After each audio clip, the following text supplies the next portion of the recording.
安全理事会第9866次会议现在开始。本次会议的临时议程是维护乌克兰和平与安全。议程通过。我现在请法国代表发言。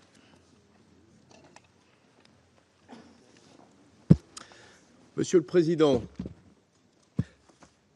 le dossier dont nous sommes saisis aujourd'hui, 3 ans jour pour jour après l'invasion à grande échelle de l'Ukraine par la Russie, appellerait un Conseil de sécurité uni. Il appellerait à tout le moins que ce Conseil prenne le temps de mener de véritables négociations dans un esprit de confiance et avec la sérénité nécessaire pour traiter d'un tel sujet essentiel à la sécurité européenne et à la sécurité collective, à la paix et à la sécurité internationale. Nous souhaitons exprimer notre préoccupation quant au fait que le projet de texte qui nous a été soumis a été introduit sans réelle négociation parmi les membres de ce Conseil. C'est pourquoi j'ai l'honneur de présenter, au nom de la France, du Royaume-Uni, du Danemark et de la Grèce, une motion visant à ajourner la présente session, conformément à l'article 33 du règlement provisoire de ce Conseil, jusqu'au 25 février à 15 h, afin que nous puissions prendre le temps nécessaire d'examiner cette question. Je vous remercie. 我感谢法国代表的发言，下面我请英国代表发言。Thank you, President. I wanted to say that we strongly support the request made by France to adjourn this meeting until tomorrow at 3 o'clock. We note that the draft resolution, authored by the United States, was circulated late on Friday evening without consultations, depriving Council members of the opportunity to fully consider and negotiate the text. We would urge colleagues to vote in favour of the request to adjourn the meeting under Rule 33 of the Provisional Rules of Procedure, noting that there has been a precedent for such a request. I thank you, President. 感谢英国代表的发言，下面我请美国代表发言。Thank you, Mr. President. The United States strongly opposes the proposal to delay voting on our resolution. I would note that the United States already acceded to the request of some members of the Council to delay this meeting because we had originally requested to have the meeting convened this morning. And as we just discussed in consultations, numerous consultations did take place between the United States and every single mission represented in this Council. The United States drafted this text to mark the commitment of the United Nations and the Security Council in particular to bringing a durable end to the war in Ukraine. Our resolution is simple, straightforward, and focused on the future, not the past. The United States calls on member states to vote on the resolution today, the 3rd anniversary of the conflict's escalation, when we have momentum behind us, and because we do not have another day to spare. Every day that goes by without peace means more people dead, more destruction, more misery. The United States has consulted with Council members throughout the weekend and all morning and into the afternoon. We believe this Council has had sufficient time to consider this simple text. The draft implores a swift end to the conflict and further urges a lasting peace. We can and should and must agree on that. Mr. President, it's time to vote. I thank you. 刚才法国代表要求休会至25日下午3点。美国代表对此表示反对。根据安全理事会暂行议事规则第33条第3款，我现在把法国代表的提议付诸表决。赞成的请举手。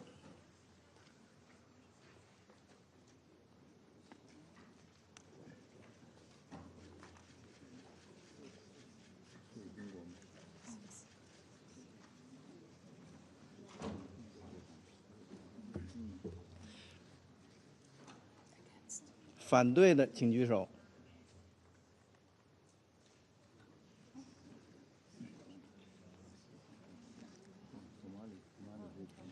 弃权的请举手。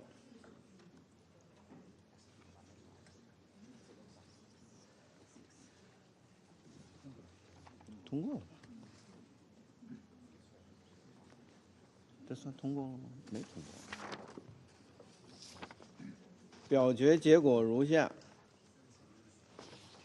Is it adopted? Approved? No.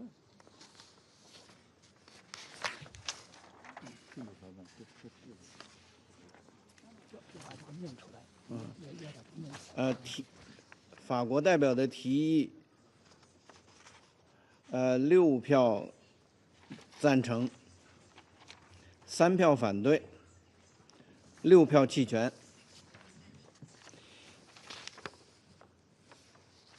因为没有得到9票赞成，提议被否决。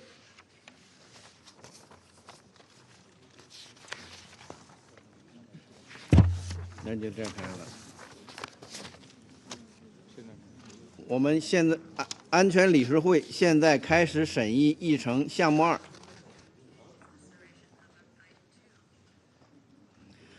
安理会成员面前有 S-2025-119号文件，即美国提出的决议草案案文。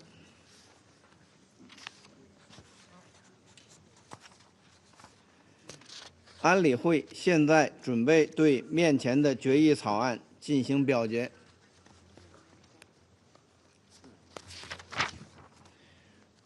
我现在请想在表决前发言的安理会成员发言。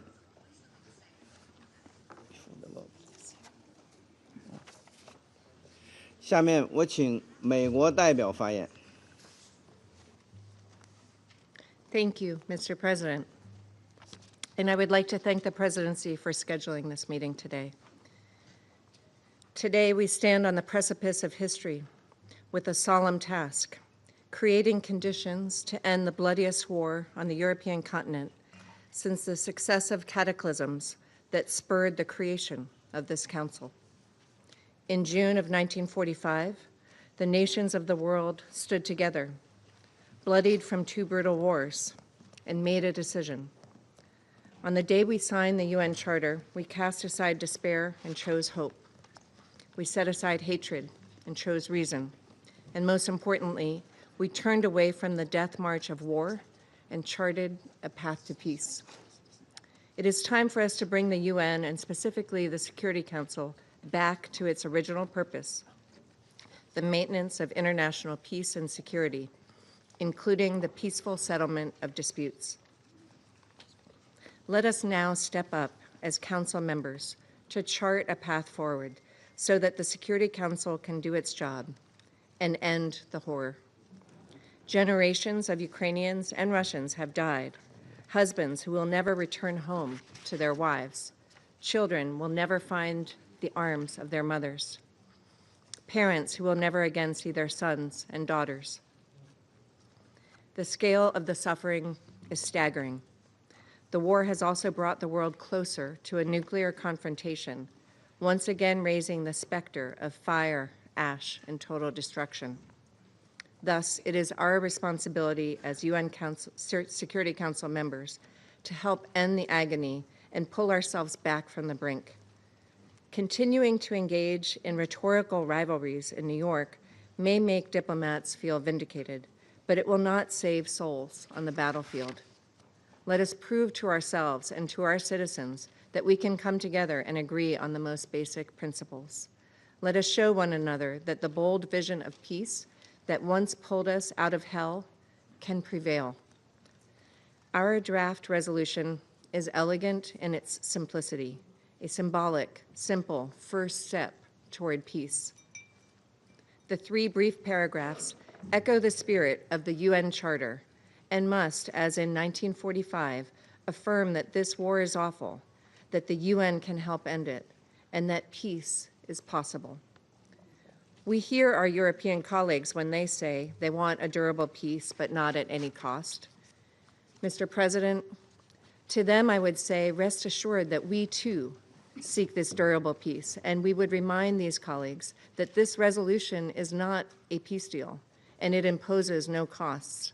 Rather, this resolution represents the path to peace. We urge all Security Council members to join the United States under the bold leadership of President Trump in this effort to vanquish the scourge of this war. We urge all Council members to join us on this path to peace.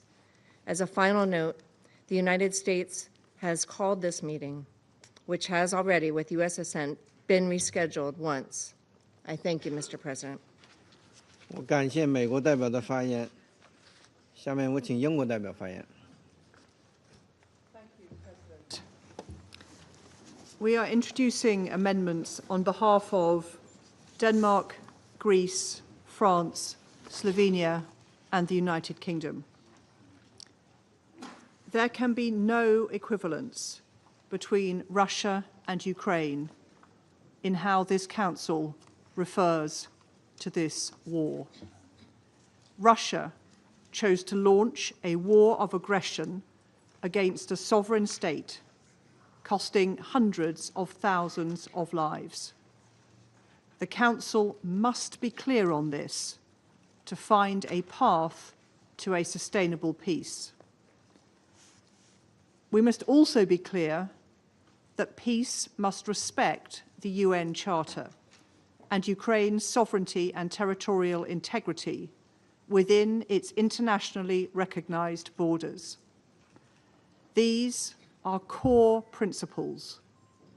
Upholding the Charter is the responsibility of every member of the UN, especially this Council. Earlier today, in the UN General Assembly, there was widespread support for these amendments among the wider UN membership.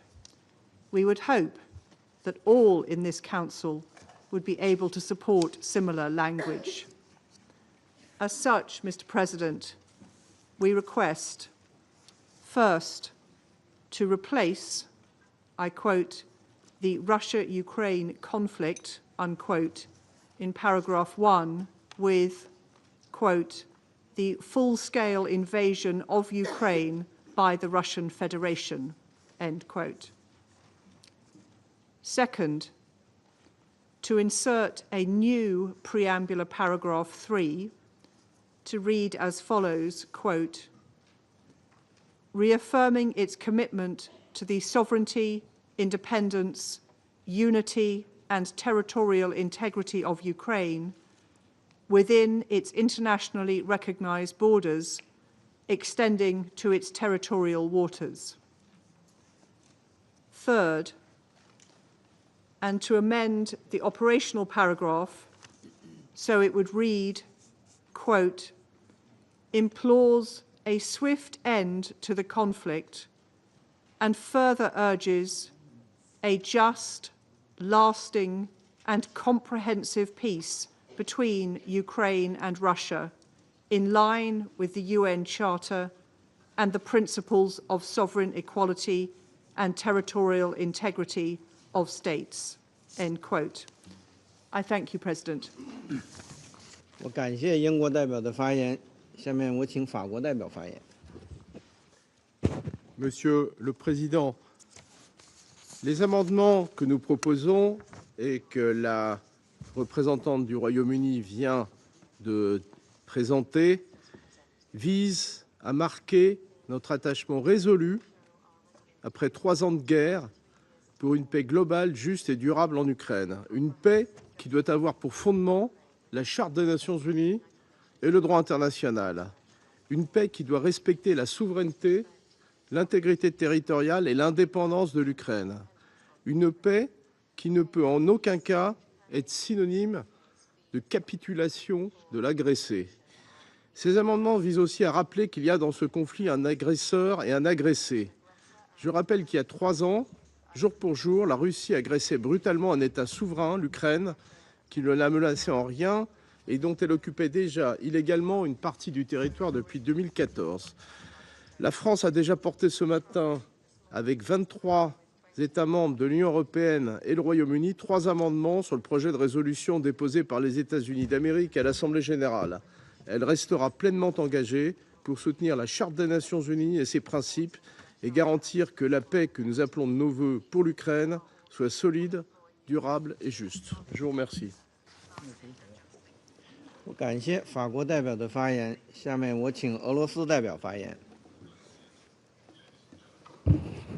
Господин председатель, американский проект резолюции по украинскому кризису мы в целом рассматриваем как здравую инициативу, шаг в правильном направлении, отражающий стремление новой администрации Белого дома внести реальный вклад в мирное урегулирование конфликта.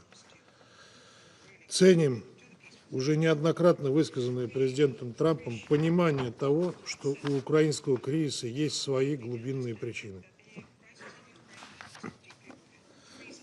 С тем, чтобы эта инициатива в большей мере соответствовала пониманиям, достигнутым в ходе российско-американских контактов на высшем и высоком уровнях, мы предлагаем в него поправку о необходимости устранения коренных причин украинского кризиса, которая звучит следующим образом.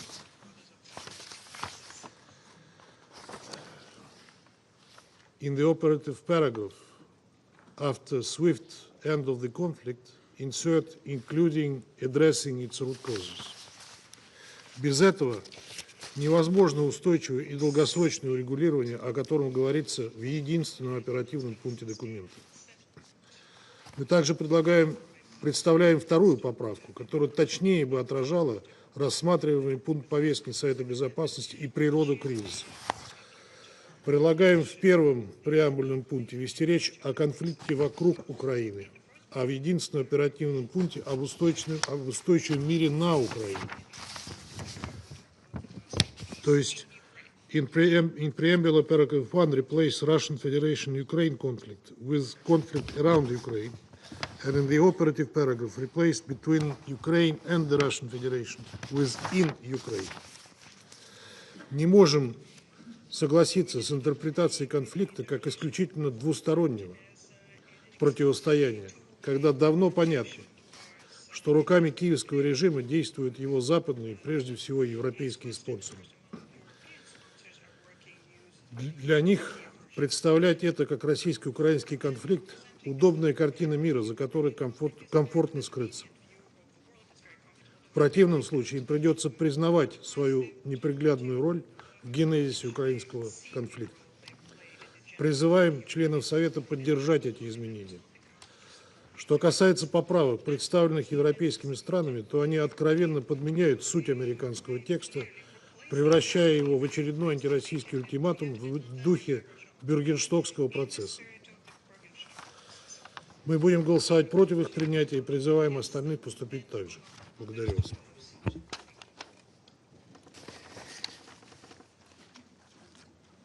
安理会成员面前有5项拟议修正案，拟对美国在 S-2025-112号文件中提出的决议草案案文作出修正。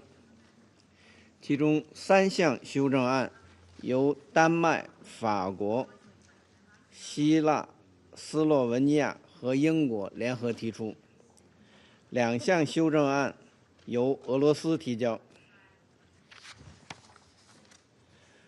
安理会暂行议事规则第36条规定如下：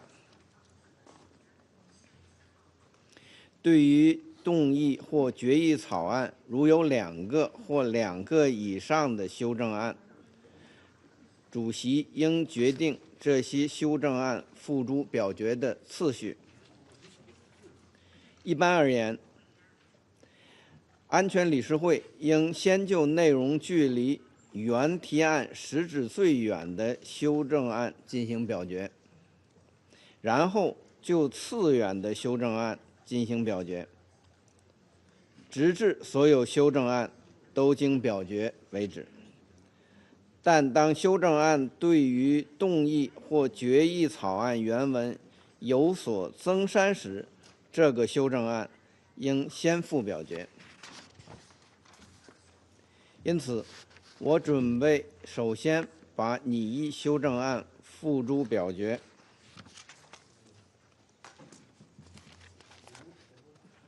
现在是先法国吗？先俄罗斯吗？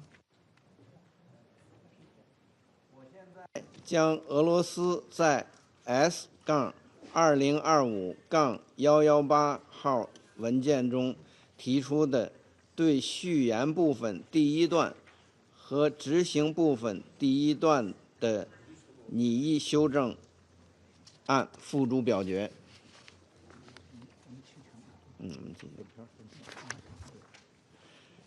赞成 S-2025-118号文件所载拟议修正案的，请举手。我们是弃权。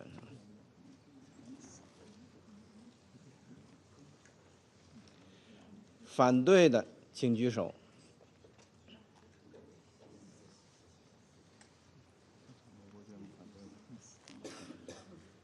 弃权的，请举手。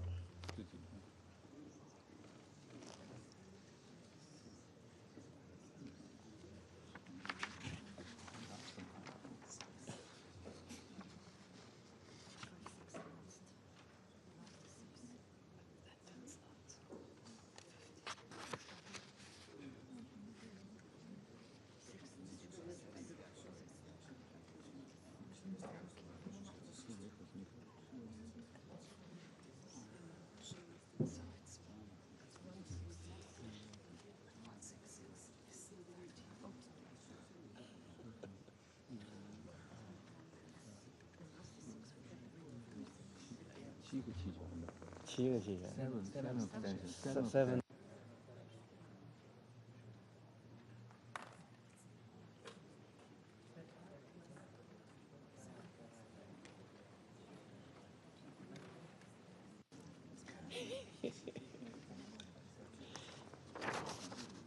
表决结果如下：1票赞成，7票反对，7票弃权。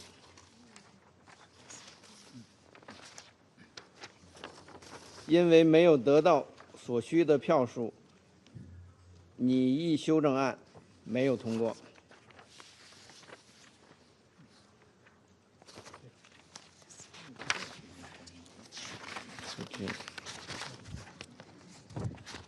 还有12，还不是美国、俄罗斯。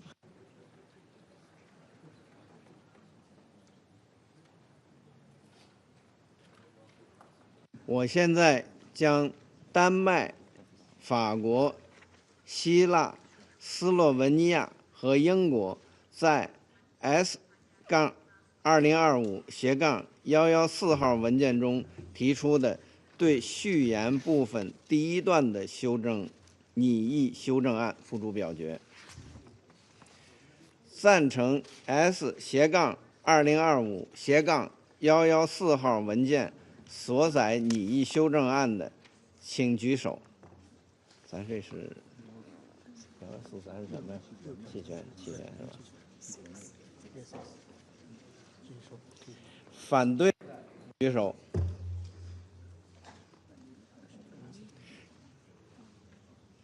弃权的请举手。这是弃权是吧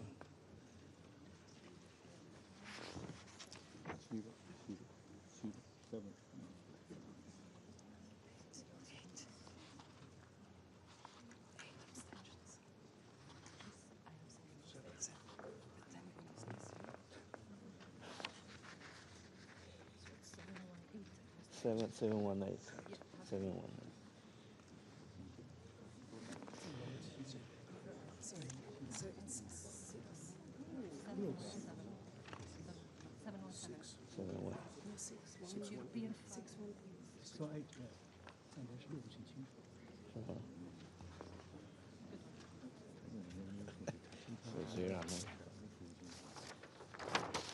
表决结果如下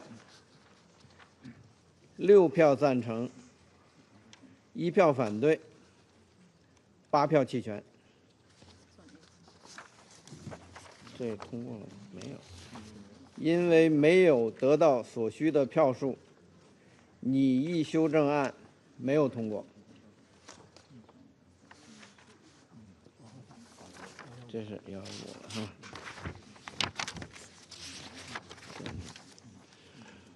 我现在将丹麦、法国、希腊、斯洛文尼亚和英国在 S/2025/115号文件中提出，拟插入序言部分成为第3段的拟议修正案文付诸表决。赞成 S/2025/115号文件所载拟议修正案的，请举手。这是我们也是弃权，我们是弃权吧？对，我们弃权。反对的请举手。弃权的请举手。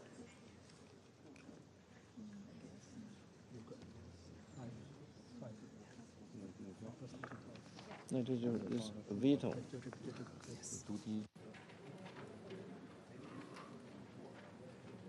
表决结果如下：9票赞成，1票反对，5票弃权。因为拟议修正案未获得通过，我知道，因为有1个常任理事国投了反对票。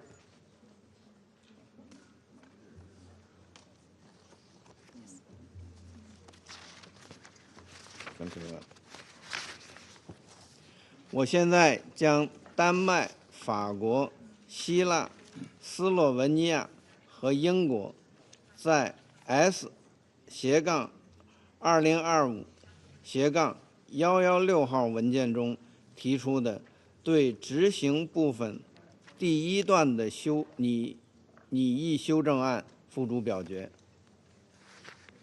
这是赞成 S/2025/116号文件所载拟议修正案的，请举手。这是咱们。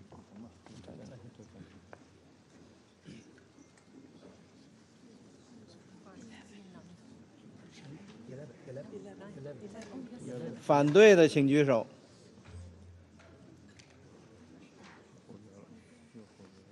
弃权的请举手。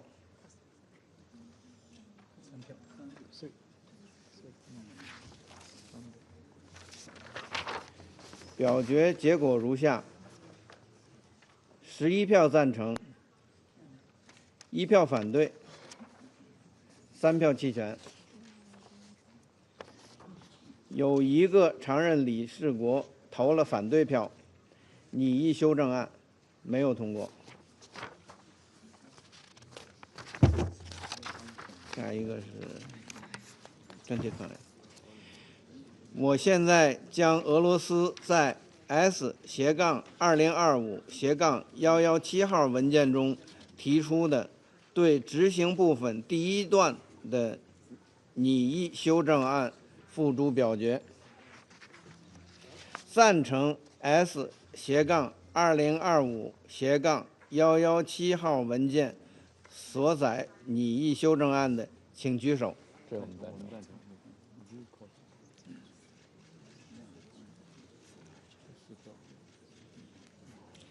反对的请举手。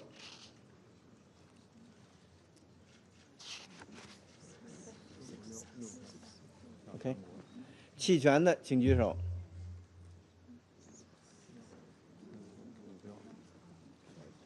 OK。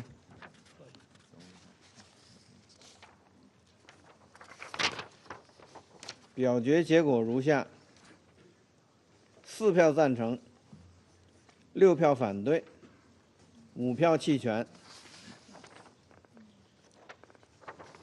因为没有得到所需的票数，拟议修正案没有通过。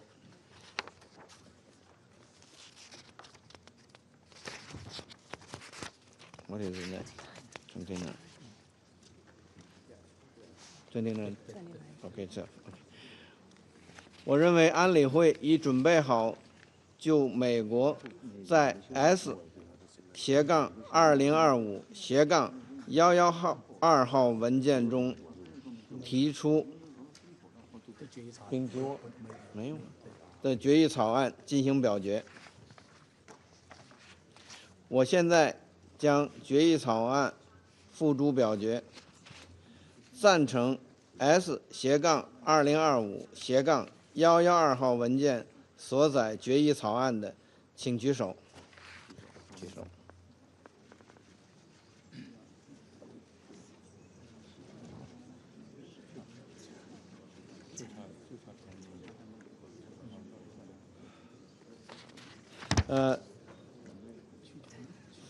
反对的请举手。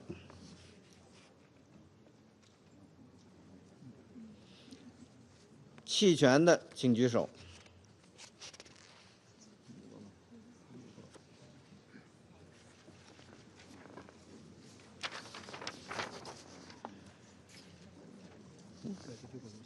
表决结果如下：10票赞成，0票反对，5票弃权。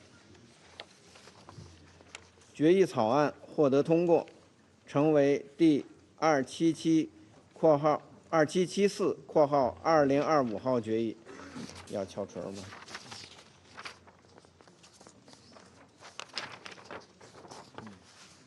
我现在请想在表决后发言的安理会成员发言。我现在请美国代表发言。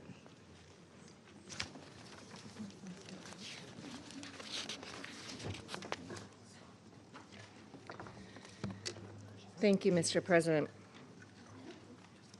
Mr. President and colleagues, the United States sincerely appreciates Council members' support for this resolution and applauds the action, the first this Council has taken in 3 years on Ukraine, to firmly call for an end to the conflict. This resolution puts us on the path to peace. It is a first step, but a crucial one of which we should all be proud. Now we must use it to build a peaceful future for Ukraine, Russia, and the international community. I thank you. 我感谢美国代表的发言，下面我请法国代表发言。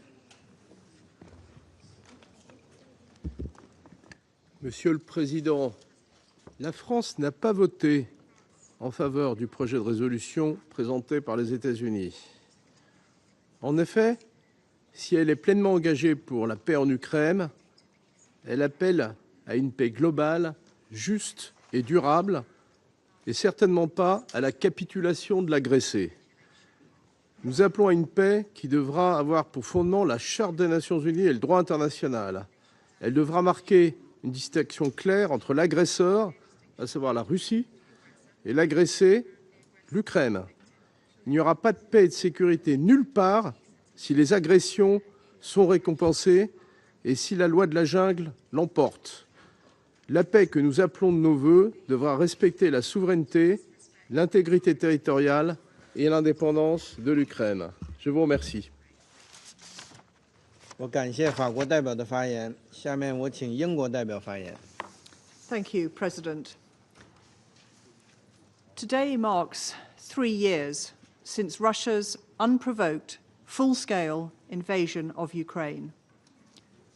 Today, we remember the millions of Ukrainians displaced, the tens of thousands of civilians killed, the lives destroyed by President Putin's imperial ambition. As the Secretary-General said again yesterday, this war is illegal, a clear violation of the UN Charter, and a threat to the core principles of the UN. No one wants peace more than Ukraine. But the terms of that peace matter. Only a just peace one that honours the terms of our Charter, will endure. And the terms of the peace must send a message that aggression does not pay. This is why there can be no equivalence between Russia and Ukraine in how this Council refers to this war. If we are to find a path to sustainable peace, the Council must be clear on the war's origins. We also owe it to the people of Ukraine, who have suffered so much. Russia chose to launch a war of aggression against a sovereign state, but again today is seeking to obfuscate that fact. We must also insist on respect for the UN Charter and Ukraine's sovereignty and territorial integrity within its internationally recognised borders. Upholding the Charter is the responsibility of every member of the UN, and especially every member of this Council, every member. What, how, and on what terms this war ends can only be decided by negotiations with Ukraine. No peace will be sustainable without Ukraine's consent. We regret that our proposals making these points clear were not taken on board, and as such, we could not support this resolution. But we share the ambition to find a lasting end to this war, supported by robust security arrangements that ensure Ukraine never again has to face Russia's attack. As my Prime Minister has made clear, the UK remains ready to play its part. We will continue to provide Ukraine with the support it needs to protect and defend itself and its people. We remind the Council that Russia could achieve this tomorrow by ceasing its aggression and withdrawing its forces from all of Ukraine. I thank you. 我感谢英国代表的发言，下面我请斯洛文尼亚代表发言。Thank you, Mr. President. It is exactly 3 years since the Russian Federation launched its aggression on Ukraine, in clear violation of the UN Charter. After 3 years of death and destruction, a just and lasting peace is long overdue. There is nobody, but nobody, who wants peace more than Ukrainians and Europeans. The fundamental question remains, how should the Council, tasked with upholding international peace and security, pronounce itself about peace? Perhaps we should lend an ear to the Secretary General, who for 3 years has been underlying that a lasting peace needs to be firmly anchored in the UN Charter and its principles. A saying goes that a person convinced against their will is against you still.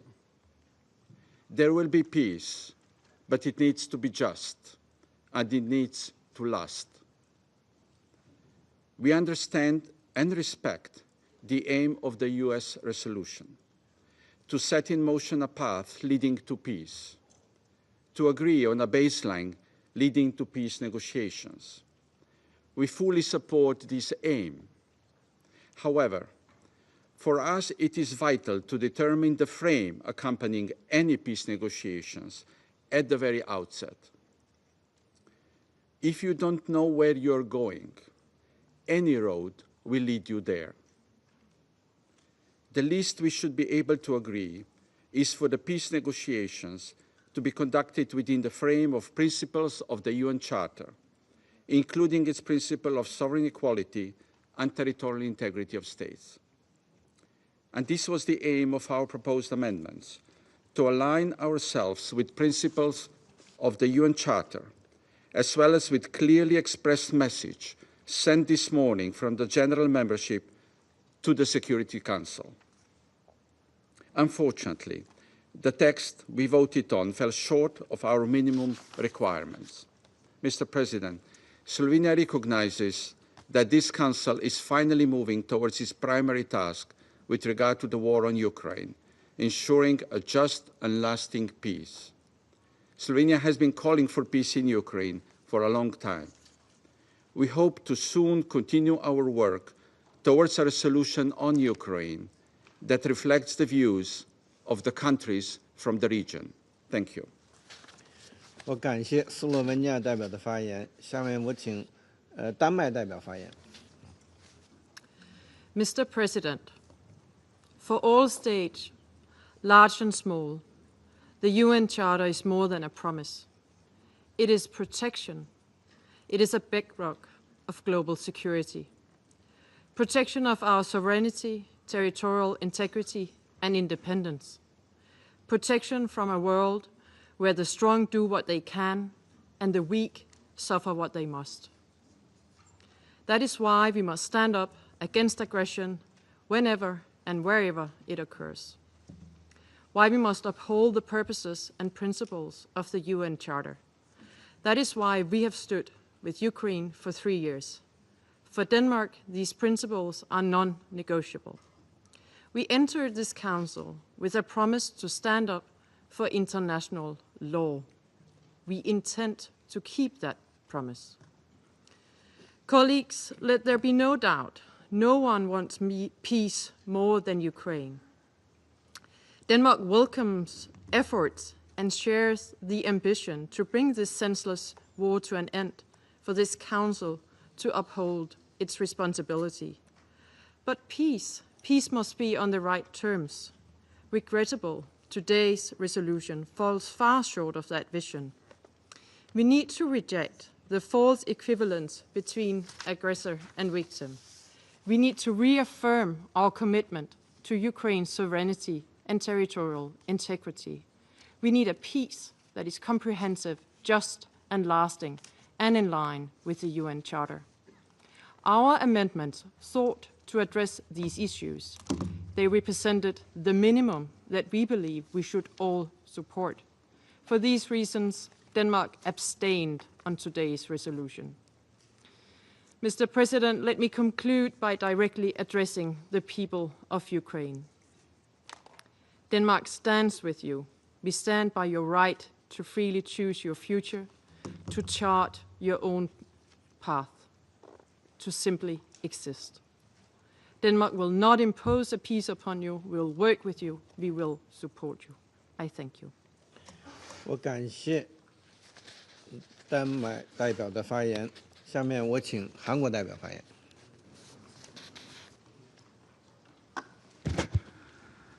Thank you, Mr. President. We believe there are two goals that everyone can agree on. One, this senseless and unlawful war must come to an end as soon as possible. And two, we must strive to uphold the fundamental principles of the UN Charter and international law. Now is the time to gather our wisdom and determination to simultaneously achieve both objectives as much as possible.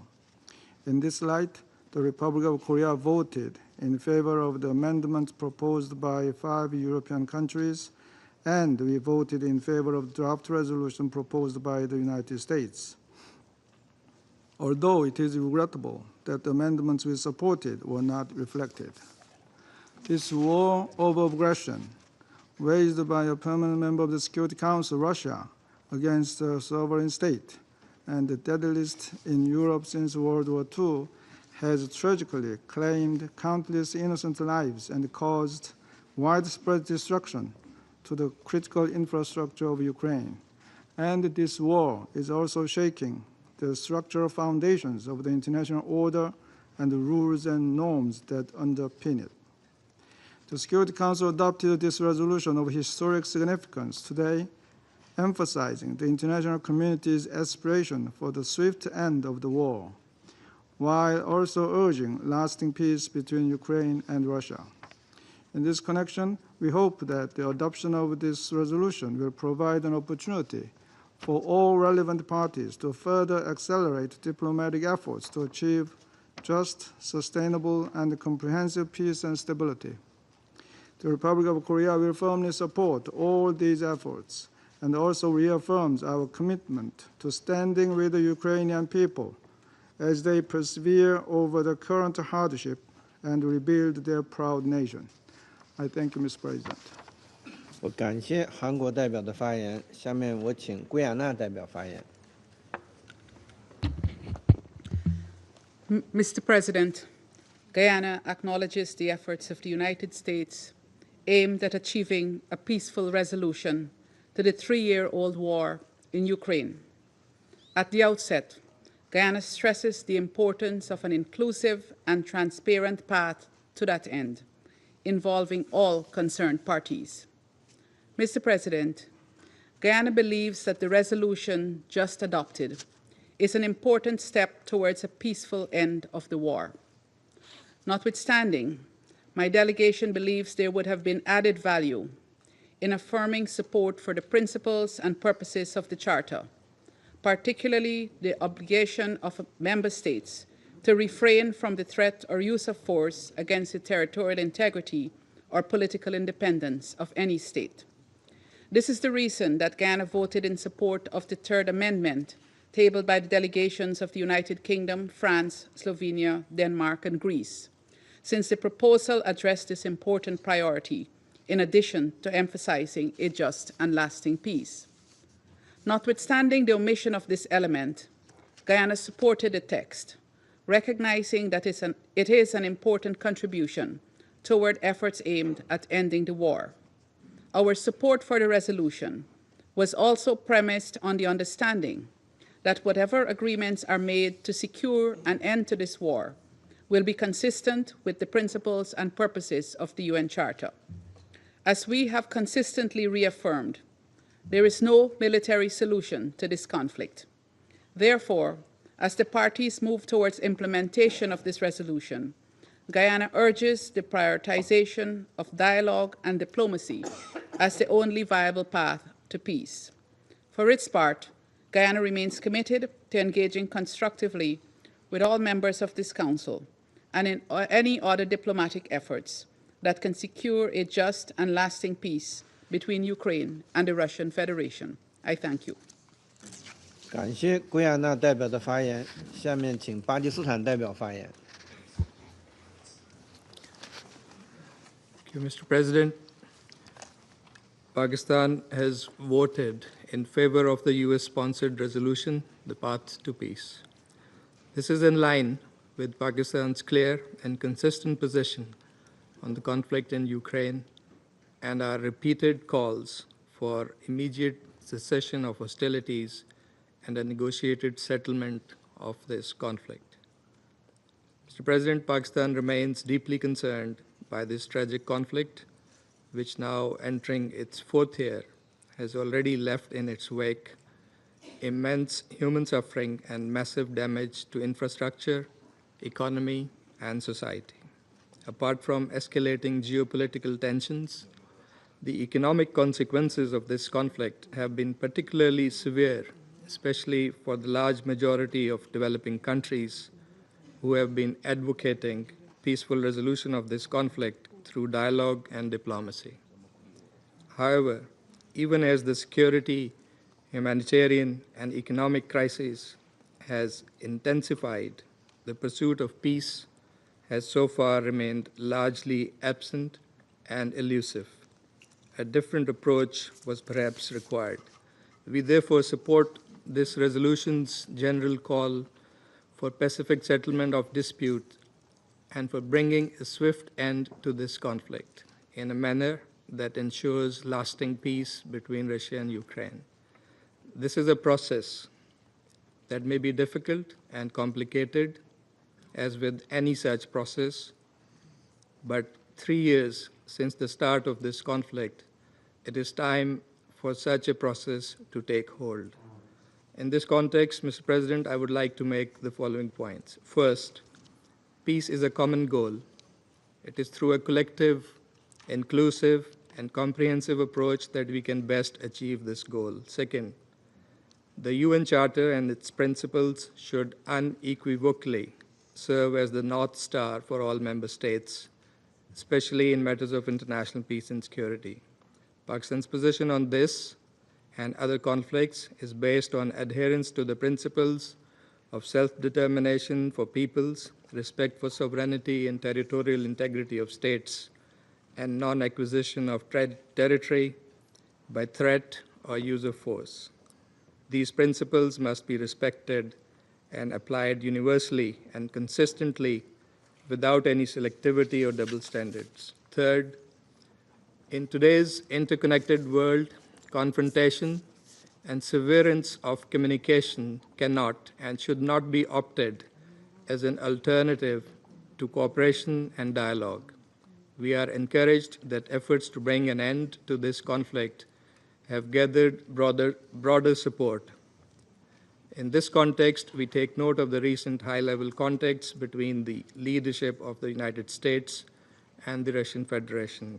Fourth, the sine qua non of dispute resolution is mutual respect and recognition among the relevant parties, comprehensive understanding of the underlying causes of the dispute, acknowledgement of the legitimate interests of all parties, and last but not the least, political will and sincere commitment from all sides to resolve the conflict. Mr. President, Pakistan would welcome all efforts and any initiative that could help the parties arrive at a pacific and sustainable settlement of this conflict through constructive and inclusive diplomacy in full respect for the UN Charter, international law, and relevant multilateral agreements, and which is at the same time responsive to the legitimate national security interests of all sides. We believe the conflict in Ukraine could have been averted through dialogue and diplomacy. It must be brought to an end now. We earnestly hope that the adoption of this resolution will induce positive dynamics, bring a swift end to this conflict, and lend impetus to an inclusive peace process that yields a durable solution in accordance with international law and UN Charter. Pakistan stands ready to play a constructive role to promote this endeavor in cooperation with all member states, united for this purpose, the path to peace. Thank you. 我感谢巴基斯坦代表的发言，下面请巴拿马代表发言。Gracias, señor presidente. Reconocemos a la delegación de Estados Unidos el mérito de su iniciativa en la presentación del proyecto de resolución titulado Un camino hacia la paz. Panamá considera como prioridad urgente el fin de la guerra, una guerra que nunca debió haber iniciado y que debió terminar hace mucho tiempo, que ha costado miles de víctimas civiles y militares, billones desperdiciados en costos de financiamiento y provisiones de pertrechos, y que ha derramado efectos globales de inestabilidad económica y zozobra. Apoyamos esta resolución en su llamado al fin de la guerra, porque esta resolución no es objetable por su simplista contenido en sí, aunque el silencio de lo que omite pueda resultar más elocuente de lo que manifestó y por ser tal vez insuficiente. Panamá entiende las secuelas de la transgresión a la soberanía, a la integridad territorial y por razones históricas propias siempre ha rechazado la agresión de un Estado contra otro y el uso de la fuerza o la amenaza como métodos de solución de conflictos, y reconoce la importancia de sanar las heridas con justicia al amparo del derecho internacional. Desafortunadamente, hasta el momento, después de 3 largos años, la solución del conflicto entre Ucrania y Rusia ha sido evasiva y los esfuerzos desplegados hasta la fecha han resultado infructuosos y frustrantes. Pareciera insensato seguir procrastinando y con ello repetir errores del silencio en el pasado. También pareciera insensato ignorar la aparente oportunidad de dar un paso adelante en la ruta impostergable de un camino hacia la paz duradera.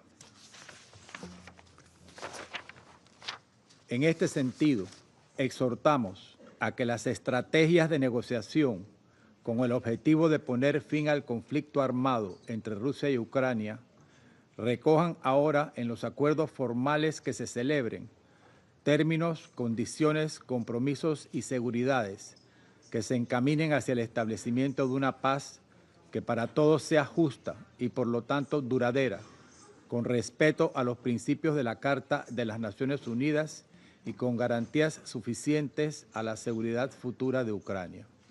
Señor Presidente, por todo lo anterior, Panamá respalda las recientes declaraciones del secretario general Antonio Guterres, formuladas en su declaración del 23 de febrero de 2025, en las cuales advierte que la amenaza de no terminar esta guerra estremece los cimientos en los que se fundó la Organización de las Naciones Unidas hace 80 años, después de la amarga experiencia de la sangrienta Segunda Guerra Mundial.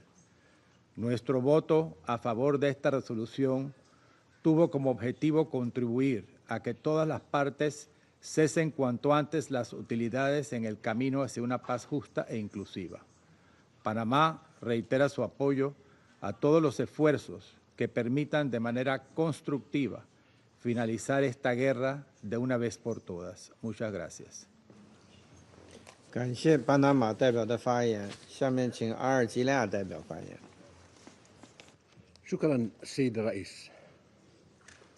لا يسعني في البداية إلا أن أذكر بموقف بلادي من هذا النزاع والذي لطالما عبرنا من خلاله على التخلي عن منطق المواجهة والتصعيد والاستقطاب وعن وضع أمن وسلامة شعوب المنطقة التي تعاني الويلات كل يوم في قمة الأولويات، وكذا عن ضرورة الالتزام الصارم بقواعد القانون الدولي بما في ذلك قواعد القانون الدولي الإنساني. ودعونا من هذه القاعة مرارا وتكرارا إلى إعطاء الأولوية للحوار الشامل والبناء بين الأطراف وإلى ضرورة الانخراط في مسار تفاوضي جدي سواء بصفة مباشرة أو غير مباشرة بهدف الوصول إلى سلام عادل ودائم في المنطقة من خلال حل سلمي تبنى أسسه على مبادئ ومقاصد ميثاق الأمم المتحدة ويأخذ بعين الاعتبار الشواغل الأمنية المشروعة للأطراف. إن نداءنا هذا كان المعيار الوحيد الذي حددت به الجزائر موقفها اليوم خلال التصويت المعبر عنه، وستبقى الجزائر بنفس العزم والثبات على استعداد لدعم أي جهود دبلوماسية تسعى لوضع حد لإراقة الدماء وتسعى إلى تحقيق سلام دائم وعادل في أوكرانيا كما في المنطقة كلها. وشكرا. 感谢阿尔及利亚代表的发言。下面我请俄罗斯代表发言。 Господин председатель, мы отмечаем конструктивные подвижки в позиции Соединенных Штатов по украинскому конфликту, попыткой воплотить которые, как мы понимаем, стал внесенный сегодня на рассмотрение Совета Безопасности проект резолюции. Понимаем и логику авторов предложить краткий заобщенный текст. Чтобы поддержать этот в целом резонный подход, Россия не стала предлагать какие-либо существенные добавления к тексту. Мы ограничились двумя предложениями, весьма скромными, но важными в контексте корректной оценки Советом Безопасности украинского кризиса. Сожалеем, что наши поправки не были приняты. Европейские же делегации, что в Генеральной Ассамблее, что и в Совете Безопасности, заняли позицию открытого саботажа намечающихся позитивных подвижек в направлении разрешения кризиса. Они попытались насытить текст несбалансированными, политизированными пассажами, которые никак не могут приблизить наступление мира, но нацелены именно на то, чтобы поставить крест на таких перспективах. Даже предложение действовать в рамках Устава ООН сформулировано лукаво, поскольку из всех его принципов выпячивается только один – уважение территориальной целостности государств. А об уважении прав человека и о праве нации на самоопределение в Евросоюзе и Великобритании применительно к Украине пытаются не вспоминать. Хотя именно их несоблюдение киевским режимом лежит в основе украинского конфликта. Этой подмены понятий мы не могли допустить. Очевидно, что ставшая на рельсы милитаризма Европа сегодня единственный игрок на международной арене, который желает продолжения войны и всеми силами противится любым реалистичным инициативам по регулированию конфликта. Принятый сейчас текст не идеален, но это, по сути, первая попытка принять конструктивный и ориентированный в будущий продукт Совета, говорящий о пути к миру, а не раздувающий конфликт. Конфликт, который имеет очень сложный генезис и не сводится к противостоянию Российской Федерации и Украины, как это пытаются навязать нам сама Украина и ее европейские кукловоды. Видим принятый текст лишь как отправную точку для дальнейших усилий по мирному урегулированию украинского кризиса. Они не приведут к успеху, если не будет восстановлено конструктивное сотрудничество ключевых мировых игроков по вопросам европейской и международной безопасности. Контуры такового прослеживаются в американском тексте, и это внушает определенный оптимизм. Но не будем обольщаться. Партия войны в лице киевского режима и его европейских спонсоров отнюдь не сдалась. И сегодняшняя попытка испортить и извратить американский текст это со всей очевидностью показывает. Призываем всех, кто действительно хочет добиться устойчивого мира на Украине, не дать просроченному киевскому князьку и его кукловодам сорвать предпринимаемые Россией и США усилия. Благодарю вас. 感谢俄罗斯代表的发言。我现在以中国代表的发言。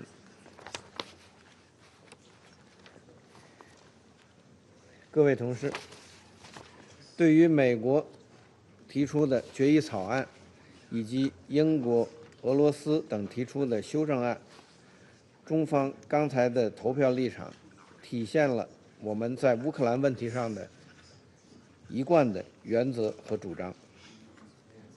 当前，乌克兰问题正迎来谈判解决的关键时刻，我们期待国际社会为推动危机政治解决创造有利氛围，期待联合国及安理会为凝聚会员国和平共识发挥建设性作用，期待安理会的行动能进一步发出推动和谈的和平呼声。任何冲突的终点都是谈判桌。当前，谈判解决乌克兰问题的呼声不断上升，和平窗口正在开启。复杂问题难有简单的解决办法。尽管各方立场不尽一致，但对话总比对抗好，和谈总比打仗好。中方支持一切致力于和平的努力。中方支持美俄两国达成的关于启动和谈的共识。中方期待各当事方和利益攸关方都能适时参与到和谈的进程中来，找到照顾彼此关切、公正持久的解决方案，达成有约束力、所有当事方都接受的和平协议。战事发生在欧洲大地，欧洲有必要为和平发挥作用，共同解决危机的根源性问题，找到均衡、有效、可持续的安全框架，实现欧洲大陆的长治久安。各位同事，中方在乌克兰问题上的主张客观、公正、理性、务实。中方始终主张危机尽早和平解决，始终按照习近平主席提出的4个应该，积极劝和促谈，始终强调各国主权和领土完整应得到尊重，联合国宪章宗旨和原则应得到遵守，各方合理安全关切应得到重视，一切致力于和平的努力应得到支持。中方派特使积极开展外交斡旋，同包括俄罗斯、乌克兰在内的有关各方保持接触，还同巴西等国发起和平之友小组，形成支持和推动和平的重要力量。中方愿根据当事方要求，考虑国际社会，尤其是全球南方国家的关切，继续为危机政治解决发挥建设性作用。现在发言名单上没有其他人了，我现在宣布休会。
我宣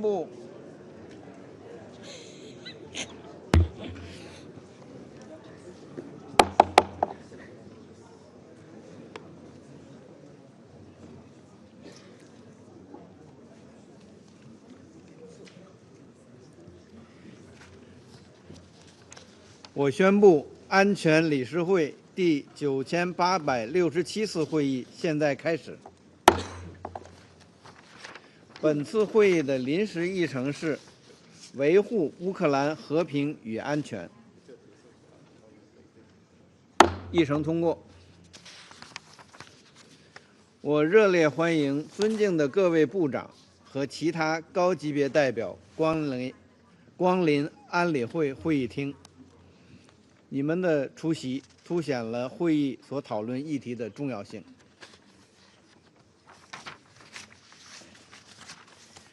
按照安理会暂行议事规则第37条，我邀请捷克、芬兰、拉脱维亚、荷兰、波兰、罗马尼亚、西班牙和乌克兰代表参加本次会议。就这样决定。按照安理会暂行议事规则第39条，我邀请政治和建设和平事务副秘书长迪卡洛女士参加本次会议。就这样决定。安全理事会现在开始审议议程项目2。我现在请迪卡洛女士通报情况。Thank you, Mr. President. 3 years ago today, the world watched in shock as the Russian Federation launched its full-scale invasion of Ukraine, a clear violation of the UN Charter and international law. This act undermined the very foundations of the international order. For 3 long years, the people of Ukraine have endured relentless death, destruction, and displacement. Families have been torn apart, lost loved ones, and witnessed their homes and entire cities reduced to rubble. The Office of the High Commissioner of Human Rights has verified that since 24 February 2022, at least 12,654 Ukrainian civilians, including 673 children, have been killed. Another 29,392, including 1,865 children, have been injured. The actual figures are likely considerably higher. The numbers only continue to rise as Russia's brutal attacks persist across the country. In 2024 alone, civilian casualties increased by 30% compared to the previous year. The war has created the largest displacement crisis in Europe since the Second World War. More than 10 million Ukrainians remain uprooted, 3.6 million displaced within Ukraine, and 6.9 million seeking refuge abroad. Many remain in precarious conditions, uncertain whether they will ever return home. Beyond the immediate physical devastation, the long-term psychological toll on an entire generation of Ukrainians is incalculable. Ukraine is now among the most heavily mined countries in the world. This is a deadly legacy that will take years to overcome, including its immense environmental consequences.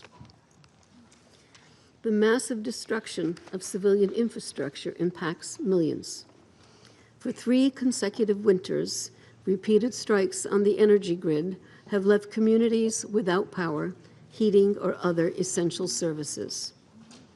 Over 2 million families remain without adequate shelter.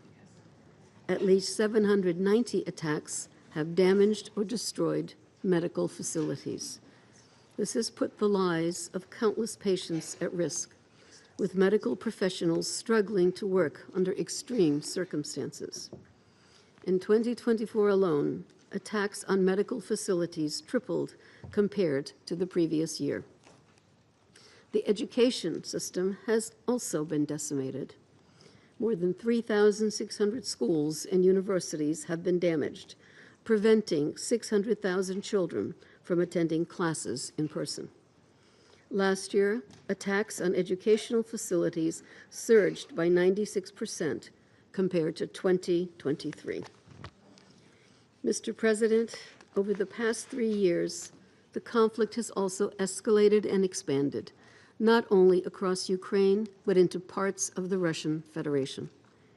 We have seen reports by local Russian officials of increased civilian casualties and damage to civilian infrastructure in the Kursk, Belgorod, and Bryansk regions of the Russian Federation due to alleged Ukrainian attacks.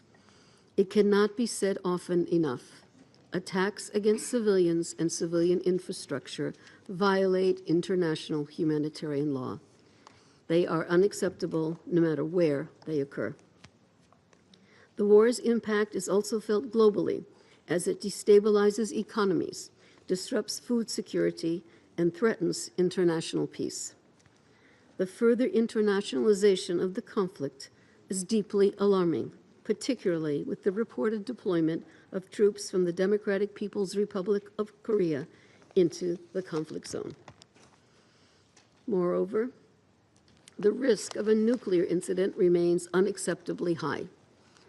A drone attack on 14 February caused a fire in the building, confining the remains of the reactor destroyed in the 1986 Chernobyl accident. This incident once again underlines the persistent risks to nuclear safety in Ukraine. Mr. President, the United Nations is committed to assisting Ukraine in its recovery. We continue to work with our humanitarian partners to deliver life-saving assistance. In the past 3 years, over 200 interagency convoys have reached 810,000 people with assistance along the front line. However, without sustained funding, these critical efforts risk being suspended, which would leave 12.7 million people without the assistance they so desperately need. Further, we still do not have access to the estimated 1 million people in need of humanitarian aid in areas of Ukraine currently occupied by the Russian Federation. We recall that international humanitarian law requires the facilitation of rapid and unimpeded passage of humanitarian relief for all civilians in need, no matter where they live. International humanitarian law also prohibits attacks on humanitarian personnel and assets.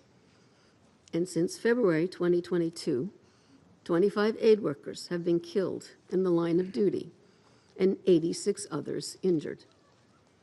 There have been 236 documented incidents involving violence against humanitarian personnel, assets, and facilities. Humanitarian workers must be protected. Mr. President, the full-scale invasion brought a dramatic increase in the number of human rights violations in Ukraine, as reported by the UN Human Rights Monitoring Mission in Ukraine. OHCHR also documented the systemic and widespread use of torture, including sexual violence by Russian authorities against Ukrainian prisoners of war. OHCHR reports that 95% of Ukrainian POWs and 3/4 of Ukrainian civilian detainees interviewed have suffered torture or ill treatment in Russian captivity. Russian forces have executed at least 71 Ukrainian POWs since February 2022, with an alarming spike in executions since August 2024. And at least 170 civilians, including 5 children, have been executed in areas of Ukraine controlled by Russian authorities, including in places of detention. Meanwhile, about half of the 469 Russian POWs interviewed by OHCHR described torture and ill treatment, mostly during the initial stages of captivity. 26 of those interviewed reported having been subjected to sexual violence. The monitoring mission has also verified the execution of 26 Russian POWs. With one exception, these killings occurred in 2022 and early 2023. These crimes must not go unpunished. All victims of violations of international humanitarian law and human rights law deserve justice. Accountability is not optional. It is an obligation under international law.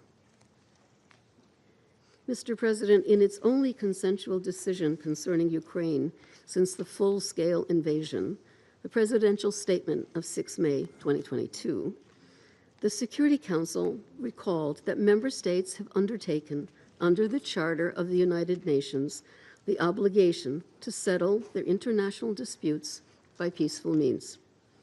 The resolution the Council adopted a few minutes ago also urges a swift end to the conflict. Indeed, it is high time for peace in Ukraine. This peace must be just, sustainable, and comprehensive, in line with the Charter of the United Nations, international law, and resolutions of the General Assembly, including those adopted this morning. This includes full respect for the sovereignty, independence, and territorial integrity of Ukraine within its internationally recognized borders. Thank you, Mr. President. 我感谢提卡洛女士所做的通报。我现在请安理会成员发言。我现在请希腊外交部长耶拉彼得里蒂斯先生阁下发言。Thank you, Mr. President, for giving me the floor. And I would like to thank the Permanent Mission of China to the United Nations for convening this all-important high-level briefing. Excellencies and colleagues, 80 years ago, this Security Council was entrusted with a unique mission and ultimate responsibility to maintain peace and security and to enact the prohibition of the use of threats and force around the world. A noble task, indeed, which often proved incredibly difficult in practice. Our meeting here today takes place in the midst of multiple crises in the four corners of the world. In all these crises, Greece's foreign policy, as a founding member of the United Nations, has been consistently defined by its commitment to international law and the respect of international treaties defining international borders. Greece condemns, as a position of principle, any breach of international peace and security effected through military action by any state against the independence, sovereignty, and territorial integrity of any other state. In that sense, Greece's stance on Ukraine has been crystal clear from the very beginning of the war, which now enters its fourth year. It is imperative that we all work towards an end to the suffering and destruction that is taking place in Ukraine. We need peace. The war must stop. We all agree on this, and we commend all efforts to this effect. Yet, it is incumbent to actually refer to international law, to refer to the UN Charter explicitly in the resolution. The truth is that it's not easily conceivable why the amendments proposed by the European members of the Security Council have not been upheld. Who would actually disagree on a wording that would say that the Security Council implores a swift end to the conflict? Who would disagree that the Security Council urges a just, lasting, and comprehensive peace between Ukraine and Russia? Who would disagree that the solution should be in line with the UN Charter? UN Charter altogether, not selectively, and the principles of sovereign equality and territorial integrity of states. It's not easily conceivable why we cannot agree on those basic, fundamental principles of international law.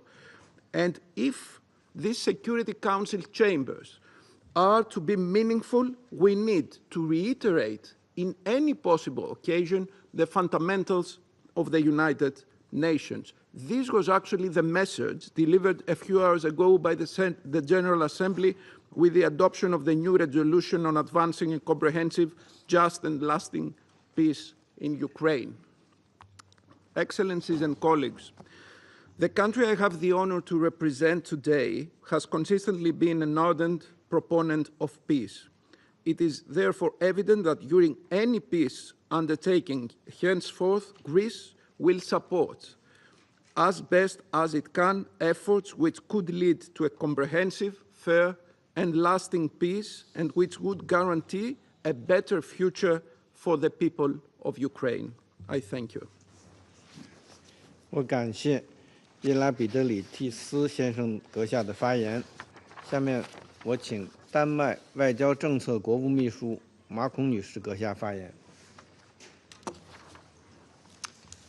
Thank you, Mr. President, and thank you, Undersecretary Di Carlo, for your briefing, and I also welcome the participation of Ukraine today in our meeting.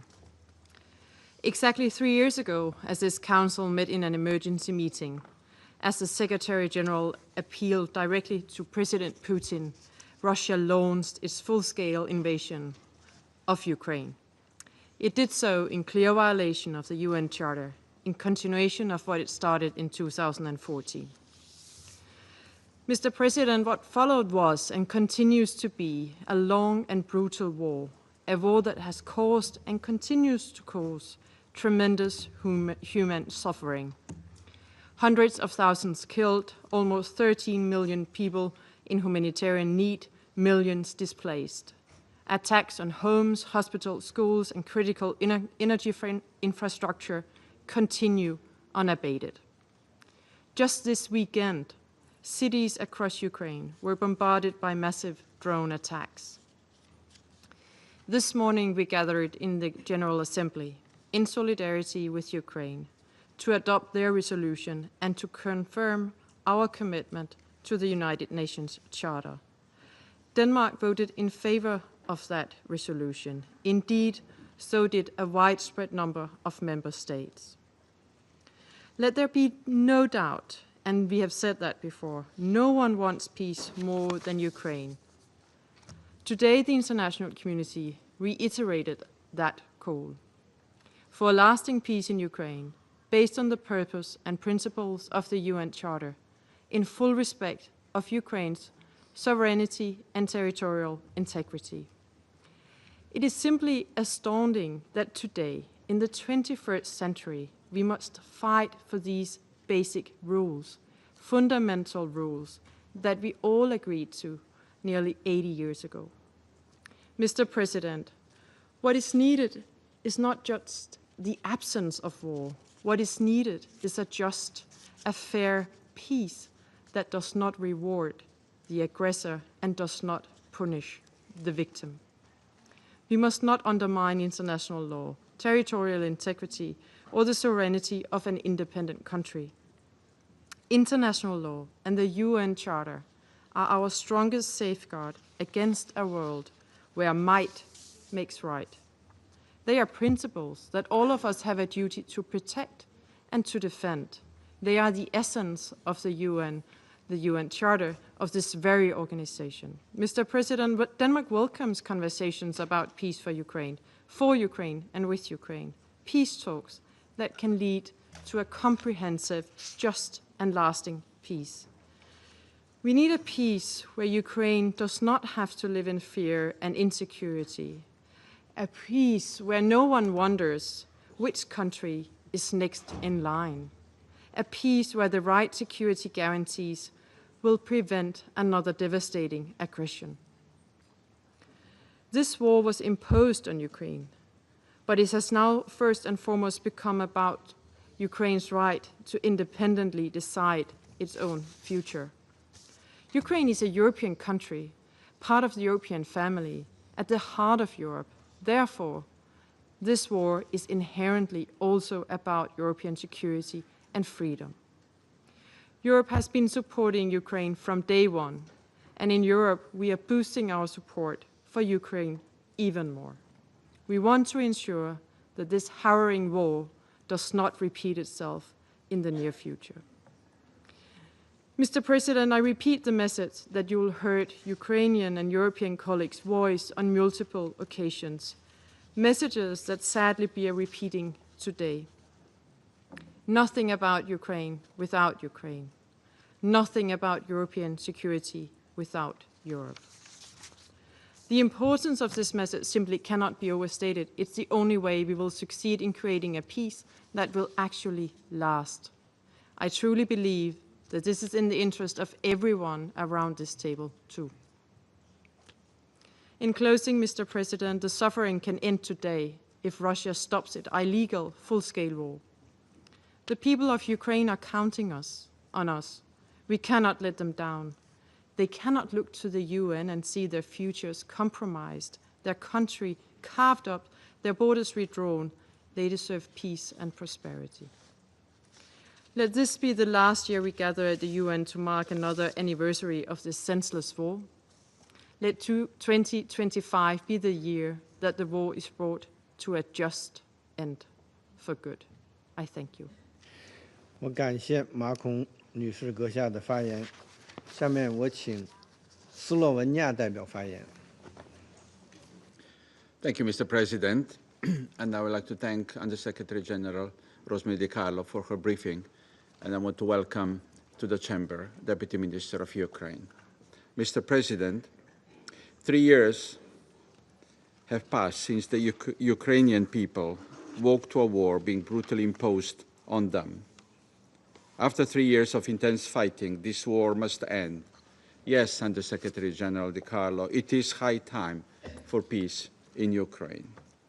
Ceasefire must be achieved and sufficient security guarantees for Ukraine ensured.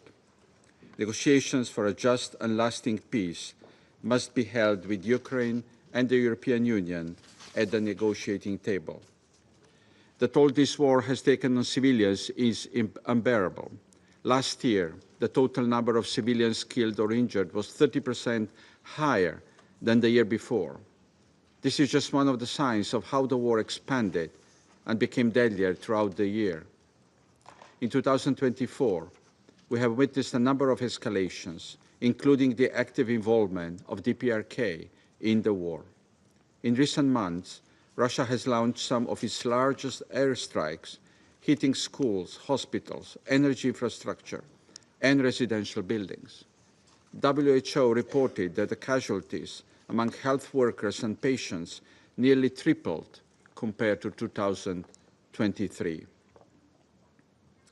Undersecretary General DiCarlo reminded us of the drone strike in Chernobyl as part of continuous air and drone attacks which seriously endanger the safety and security of Ukraine's nuclear power plants. As the IAEA has been warning for years now, the situation is dire and could eventually lead to a nuclear accident, and its aftermath would be felt across the globe. Mr. President, each day of the war leads to more violations of international law. In the midst of all these, we should never forget that this invasion represents a grave violation of the UN Charter and the very principles this organization is built on. As members of the Council, we are obliged to identify avenues that will lead to a just and lasting peace in Ukraine. However, without respecting the fundamental principles of sovereignty, independence, and territorial integrity, there cannot be such a peace. Mr. President, Slovenia will actively support all meaningful efforts toward peace. We will also continue to support Ukraine in any way possible until a peace deal that brings a just, lasting, and comprehensive peace and security to Ukraine and entire Europe is reached. Thank you. 感谢斯洛文尼亚代表的发言。下面我请美国代表发言。Thank you, Mr. President. And thank you, Undersecretary General Rosemary DiCarlo, for your remarks. I also welcome the Deputy Foreign Minister of Ukraine. Mr. President, colleagues, at its heart, the Security Council's purpose is to maintain international peace and security, including the peaceful settlement of disputes. That is why it was created. That is why we are all here in this chamber. The mural on the wall behind me depicts the horrors of war. Let it remind us of our collective responsibility, above all else, to put an end to war and conflict. Over the past 11 years, we have had countless meetings in this chamber about the Russia-Ukraine war. Against the backdrop of this mural, Council meetings have confirmed the horrors of this war, the deaths and injuries to civilians and soldiers, the countless displaced persons, including children, the destruction of infrastructure, the danger to nuclear safety. The United States, as President Trump has made clear, is committed to ending this war, and he has been clear that we must reach a lasting peace. Mr. President, we are under no illusions. We recognize it will be challenging to get an agreement, but the time for Russia and Ukraine to make difficult choices and end the fighting is now.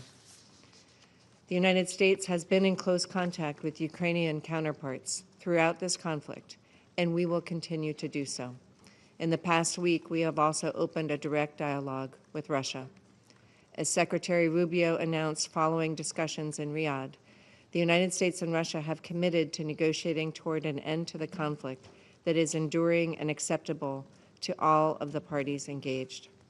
We call on all other UN member states to join the United States in pushing for a durable peace that will bring stability to Europe and deter further aggression. And we are proud that the Security Council has done just that just now in passing an historic landmark agreement on Ukraine, the first such in 3 years. Mr. President, after years of destruction and suffering, it is time for all of us to commit to ending this war. I thank you. 感谢美国代表的发言，下面有请法国代表发言。 Monsieur le Président, je remercie Madame Di Carlo pour son intervention. Depuis 3 ans, la Russie mène une invasion à grande échelle de l'Ukraine. Elle agresse un État souverain, l'Ukraine, qui ne la menaçait en rien, dont elle occupait déjà illégalement une partie du territoire depuis 2014. C'est la Russie et la Russie seule qui a pris la décision le 24 février 2022 de violer la Charte des Nations Unies et de revenir sur les principes que nous nous sommes fixés ensemble au sortir de la Seconde Guerre mondiale, et notamment la souveraineté des États, l'indépendance et l'intégrité territoriale. C'est elle qui a choisi de ramener la guerre sur le continent européen. Depuis 3 ans, la Russie poursuit son agression brutale, illégale et injustifiable de l'Ukraine, au plus grand mépris du droit international humanitaire. Elle mène des frappes délibérées contre les populations civiles. Elle continue de cibler les infrastructures énergétiques. Et elle utilise les violences sexuelles comme arme de guerre. Elle mène des transferts forcés, des déportations d'enfants ukrainiens. Les responsables de ces crimes de guerre doivent être jugés. Depuis 3 ans, la Russie sape les fondements de l'architecture internationale de non-prolifération. Elle acquiert des drones et des missiles balistiques auprès de l'Iran.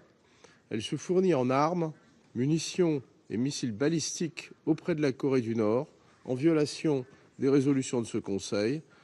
Des soldats nord-coréens sont engagés sur le front ukrainien en soutien à la guerre d'agression de la Russie, ce qui représente une violation supplémentaire du droit international.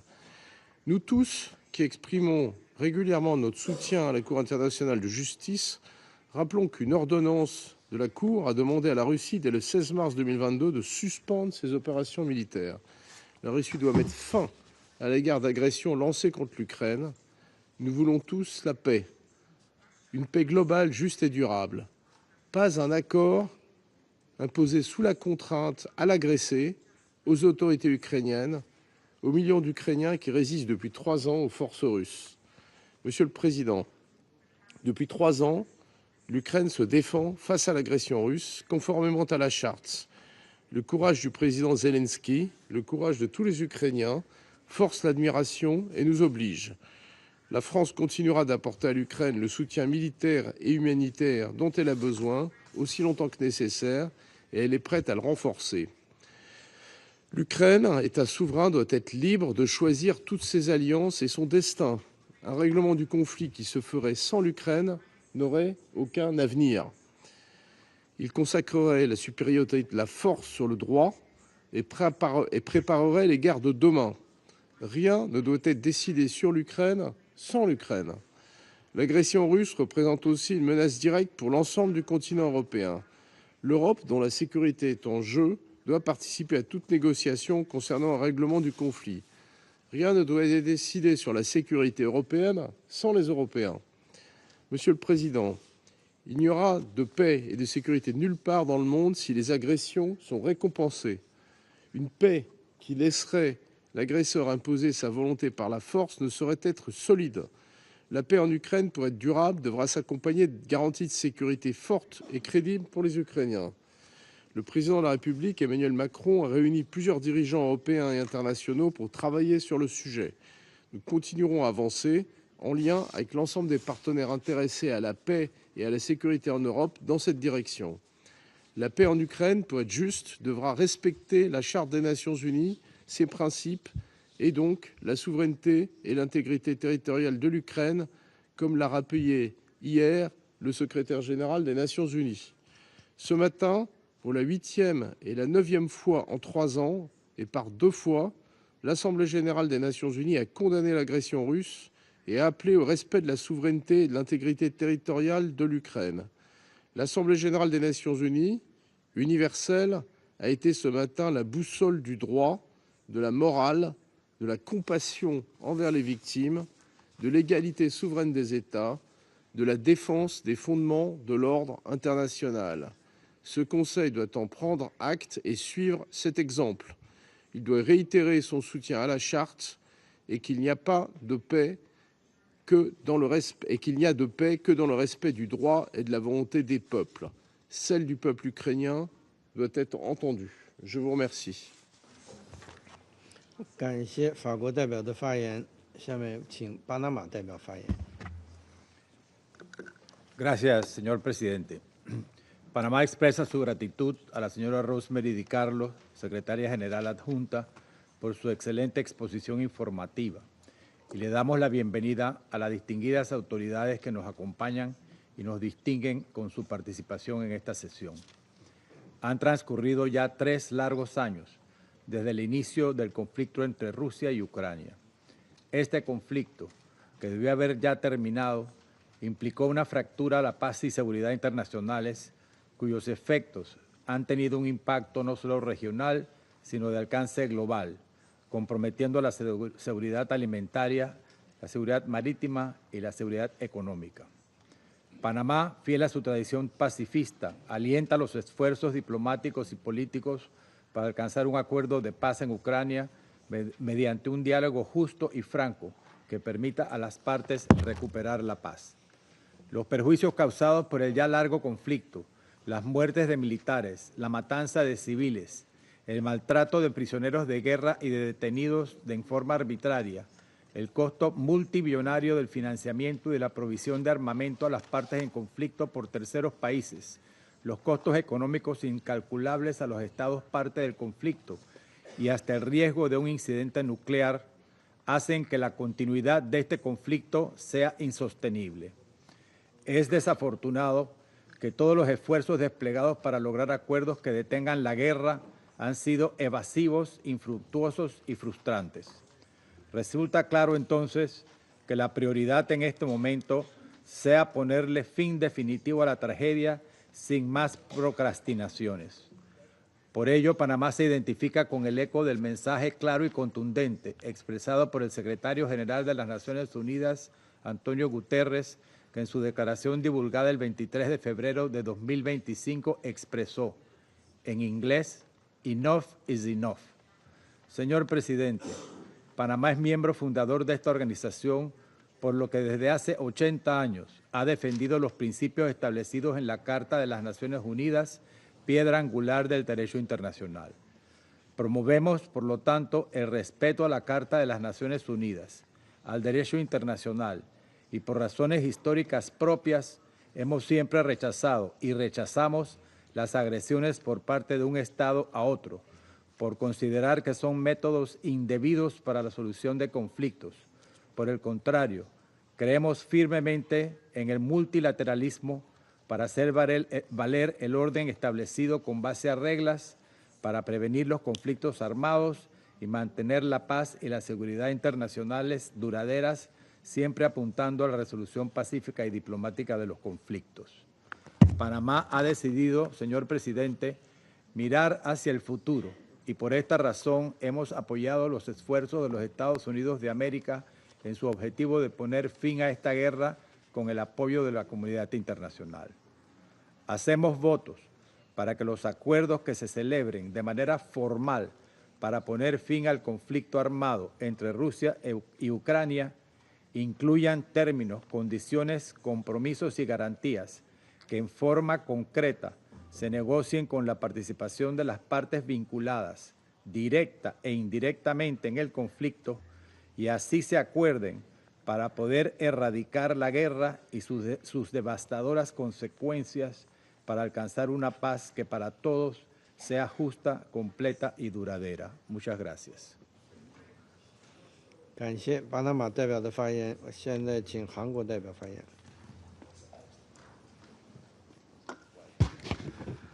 Thank you, Mr. President. I'd like to extend my gratitude to U.S. City Carlo for her comprehensive briefing. Today marks the third anniversary of Russia's illegal invasion of Ukraine, and the war continues to rage on. The scars left by Russia's aggression are deeply profound.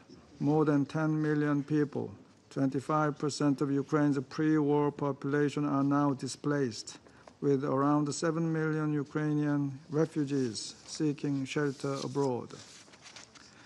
Ukraine has lost control of about 1/5 of its territory, and much of the nation has been devastated.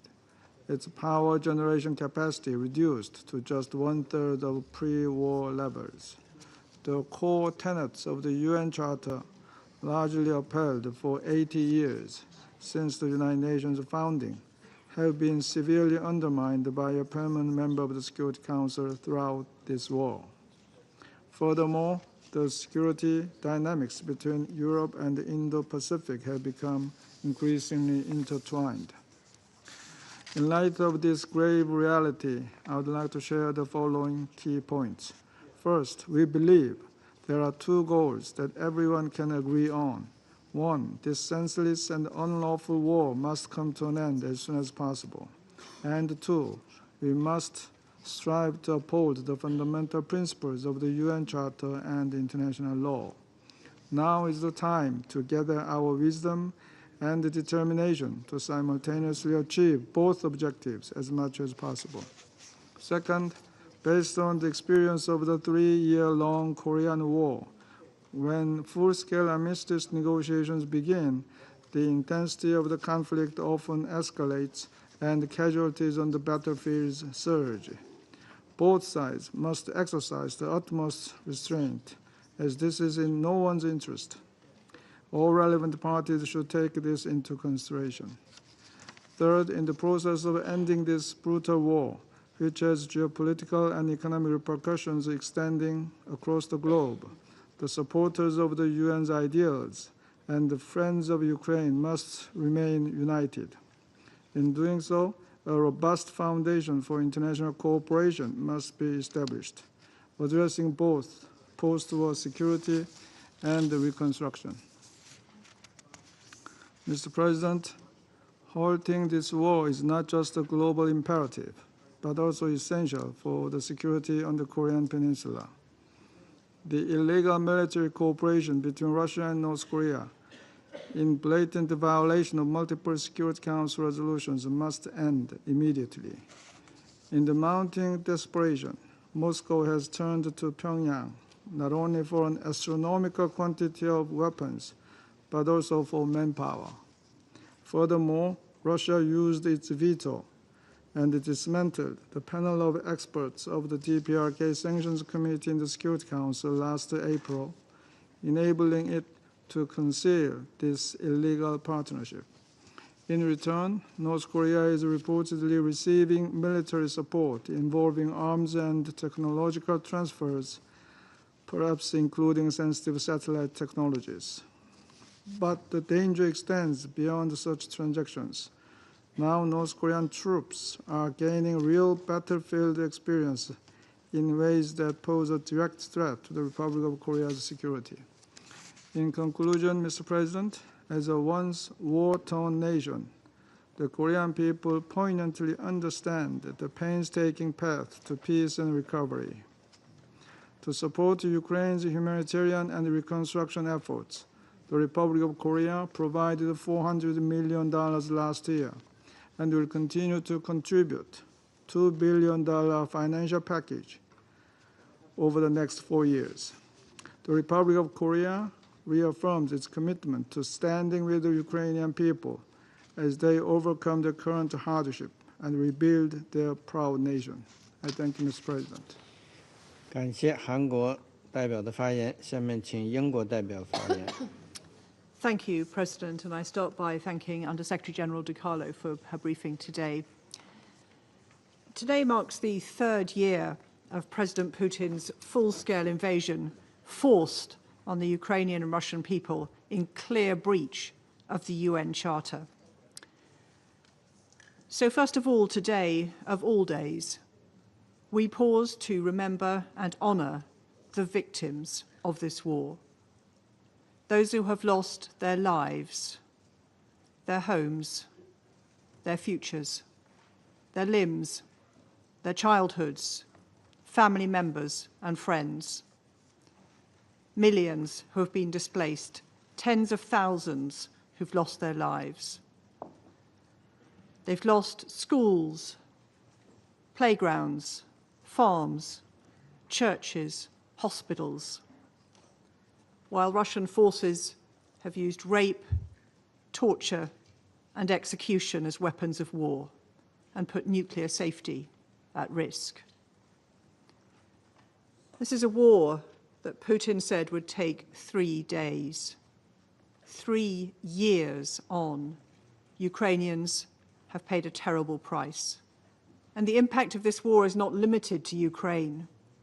Hunger, poverty, and energy insecurity have increased worldwide. So second, as we look forward to peace, let's be clear. No country wants peace more than Ukraine. Ukraine is more than ready for this war to end. But there needs to be a lasting and a just peace, with Ukraine's voice at the heart of any talks. A peace that is not just a pause in fighting, but a peace that leaves Ukraine secure and free from Russian attack. A peace that shows aggression does not pay, and a peace that ends forever Putin's imperialist ambitions. And we have to remember that Putin, by contrast, only wants capitulation. So if Russia is allowed to win, we will live in a world where might is right, where borders can be redrawn by force, where aggressors think they can act with impunity. The consequences for peace and security around the world are dire. So third, then, a lasting peace must come from strength.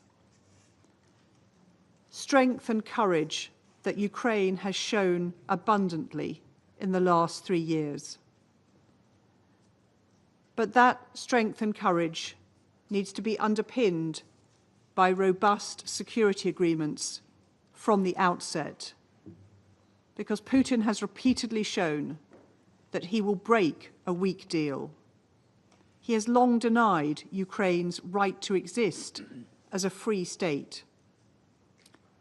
So the UK, with our European partners and the United States, will work closely together for Ukraine, and Europe will continue to take responsibility for our continent's security. The UK is ready to play a leading role to support Ukraine in its right to self-defense, to support the negotiation and implementation of a peace agreement, a just and lasting peace agreement which protects Ukraine's sovereignty and territorial integrity, its internationally recognized borders in line with the UN Charter. I thank you. 感谢英国代表的发言，下面请巴基斯坦代表发言。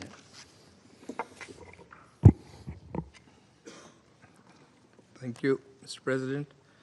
I would also like to thank Undersecretary General Rosemary DiCarlo for her briefing. We also appreciate the presence of several distinguished ministers, including Ukraine, and that signifies the importance of this session.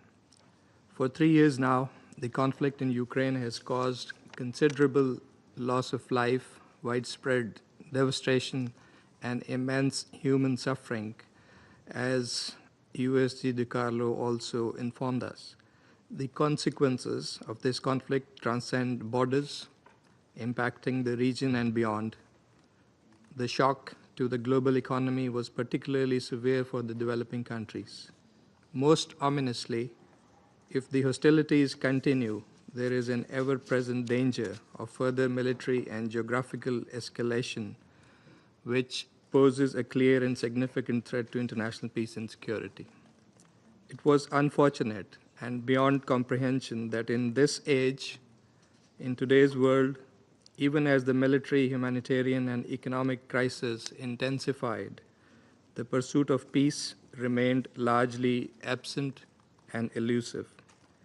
And that is despite the fact that the vast majority of member states, including the developing world, have constantly desired and advocated for a peaceful settlement of this conflict through dialogue and diplomacy. Pakistan believes that all the peoples affected by this tragic conflict deserve a better future, a future free from fear, violence, and destruction. The international community must redouble its efforts to find a comprehensive and lasting solution to this conflict in accordance with the principles of the UN Charter, to which we remain deeply committed and have always called for their universal and non-selective application. We believe the conflict in Ukraine could have been averted through dialogue and diplomacy.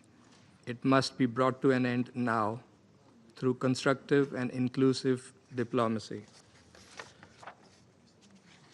It is encouraging that efforts to bring an end to this conflict have gathered wider momentum recently, including the various high-level contacts.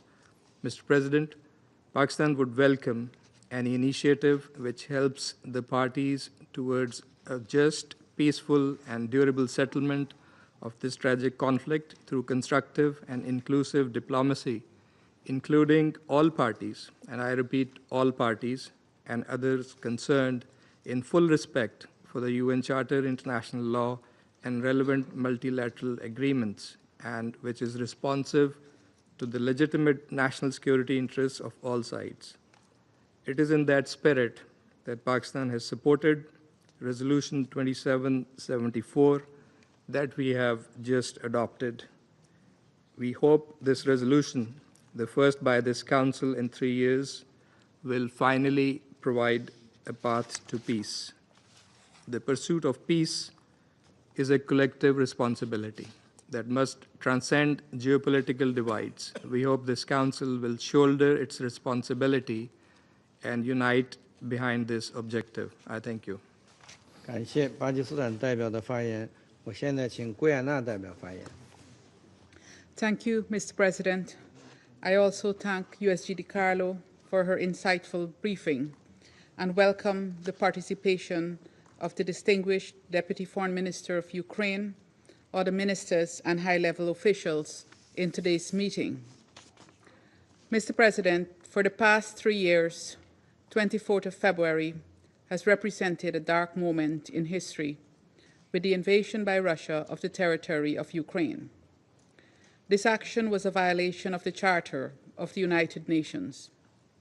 Regrettably, the Security Council was unable to prevent this invasion, and even after meeting in this chamber 119 times since the war began, has been unable to take action to end it. For its part, Guyana has underscored the suffering caused to the people of Ukraine and the Russian Federation as a result of the invasion. We have outlined the growing humanitarian needs called for human rights violations to cease and for the Russian Federation to withdraw its forces from Ukraine. We have also called for respect for Ukraine's sovereignty and territorial integrity. Above all, we have called for peace, for this war to end through dialogue and diplomacy, premised on the principles of the United Nations Charter and international law. We make these calls again today. Today, after 3 years, there is a glimmer of hope. The Security Council has taken action for the first time, laying the foundation for peace. We underscore that a sustainable peace must be a just peace. With this in mind, and against the backdrop of widening humanitarian needs on the ground, Guyana calls upon the conflict parties to heed the call of the UN General Assembly, made in its resolutions adopted this morning. We also call on the parties to abide by the decision just taken by this Council and to bring this conflict to an end. We caution against waiting for all conditions to be perfect before commencing the discussion on the terms for peace. At the same time, we underscore that lasting and sustainable peace cannot be achieved at the expense of justice and international law. We urge the parties to commit themselves to achieving a lasting peace based on these tenets. In closing, Mr. President, Guyana stands ready to work with all members of the Council and the wider international community to bring the war in Ukraine to a peaceful end and to find a sustainable solution. I thank you.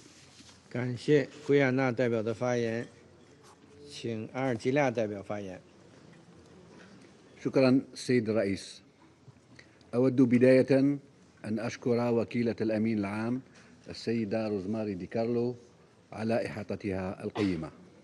سيد الرئيس، منذ بداية ولايتنا في هذا المجلس لم تمر مناسبة إلا وشددنا على أن استمرار التصعيد ليس مجديا ولا يمنح السلام لأي من الأطراف.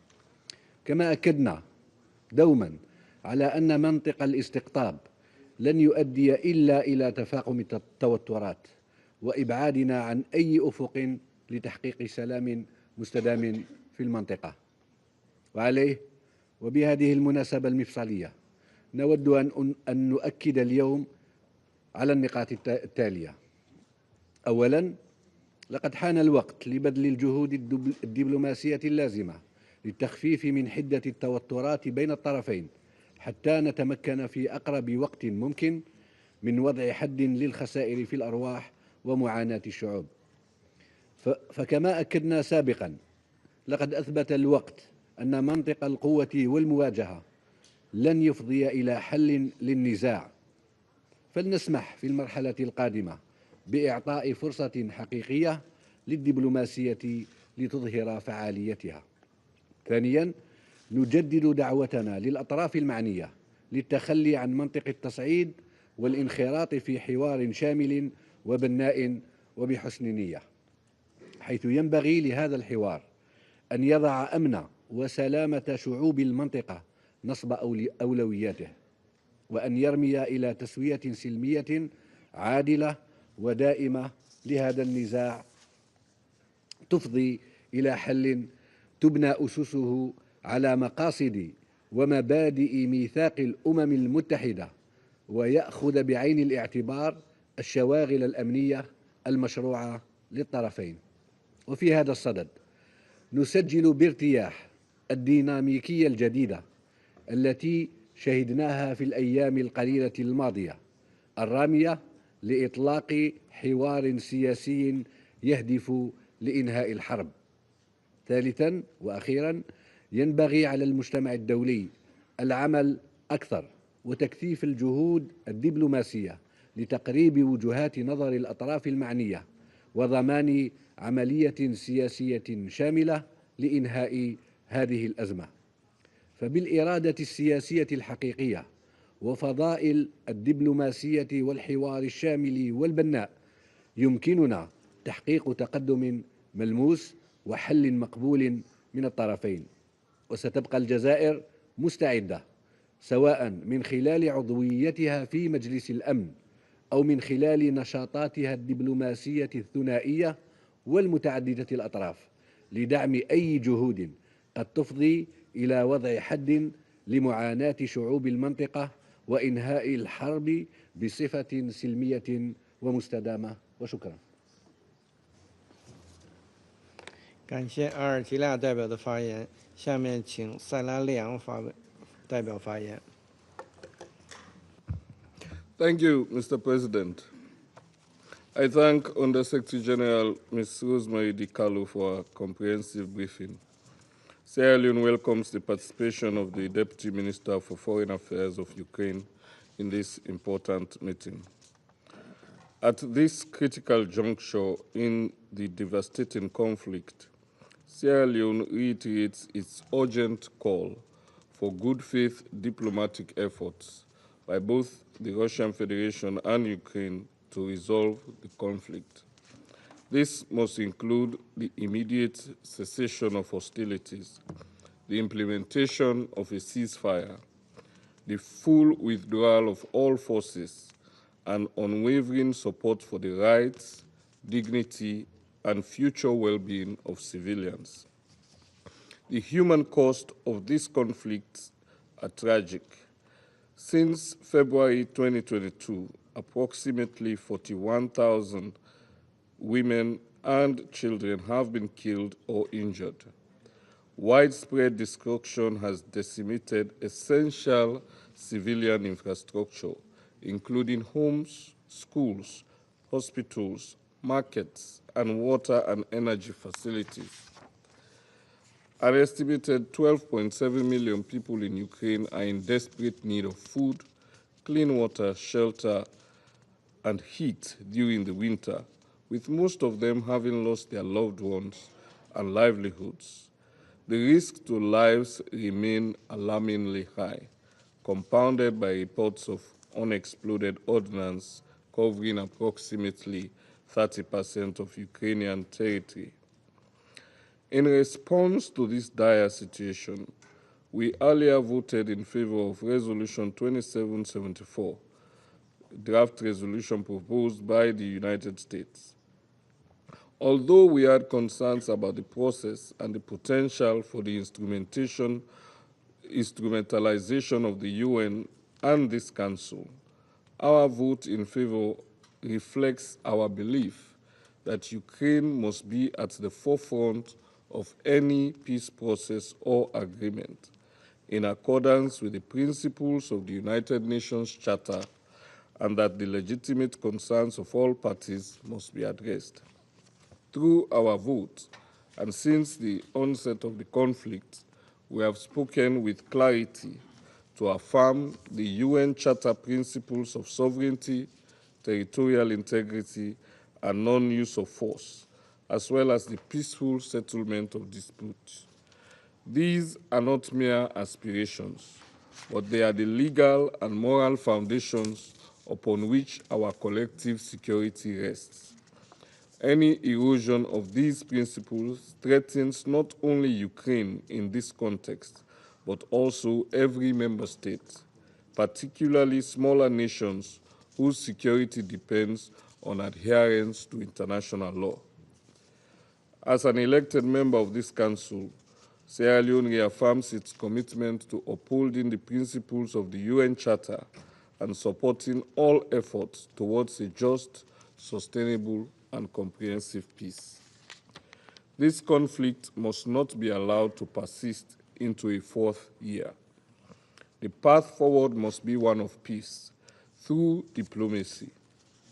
The scale of suffering caused by this conflict compels this Council to explore every possible avenue to not only direct our efforts towards the path of peace, but implement Resolution 2774, and also ensure that millions of civilians can safely return to their homes, rebuild their lives and their communities.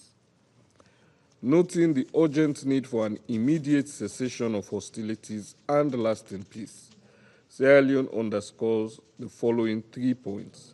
First, efforts to achieve peace must involve the good faith participation of all relevant stakeholders, including both the Russian Federation and Ukraine. Only with such engagement can we reach a viable and legitimate political solution. We acknowledge the ongoing efforts of member states in this regard and emphasize the importance of aligning political and diplomatic actions towards this end. Due consideration must be given to the active roles of the external actors in supporting the peace process and its outcomes, including the provision of any peace agreements. Given the critical role of regional efforts in addressing conflicts of this nature, Sierra Leone believes that any initiative to end the conflict in Ukraine must include the involvement of key European partners, whose positions are integral to securing the long-term stability of the region.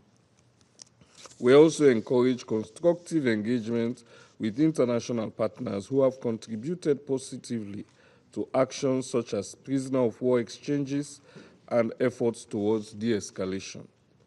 Moreover, we stress the importance of ensuring that women and youth are given a meaningful role in the peace process, particularly in decision-making concerning reconstruction and recovery efforts in both Russia and Ukraine.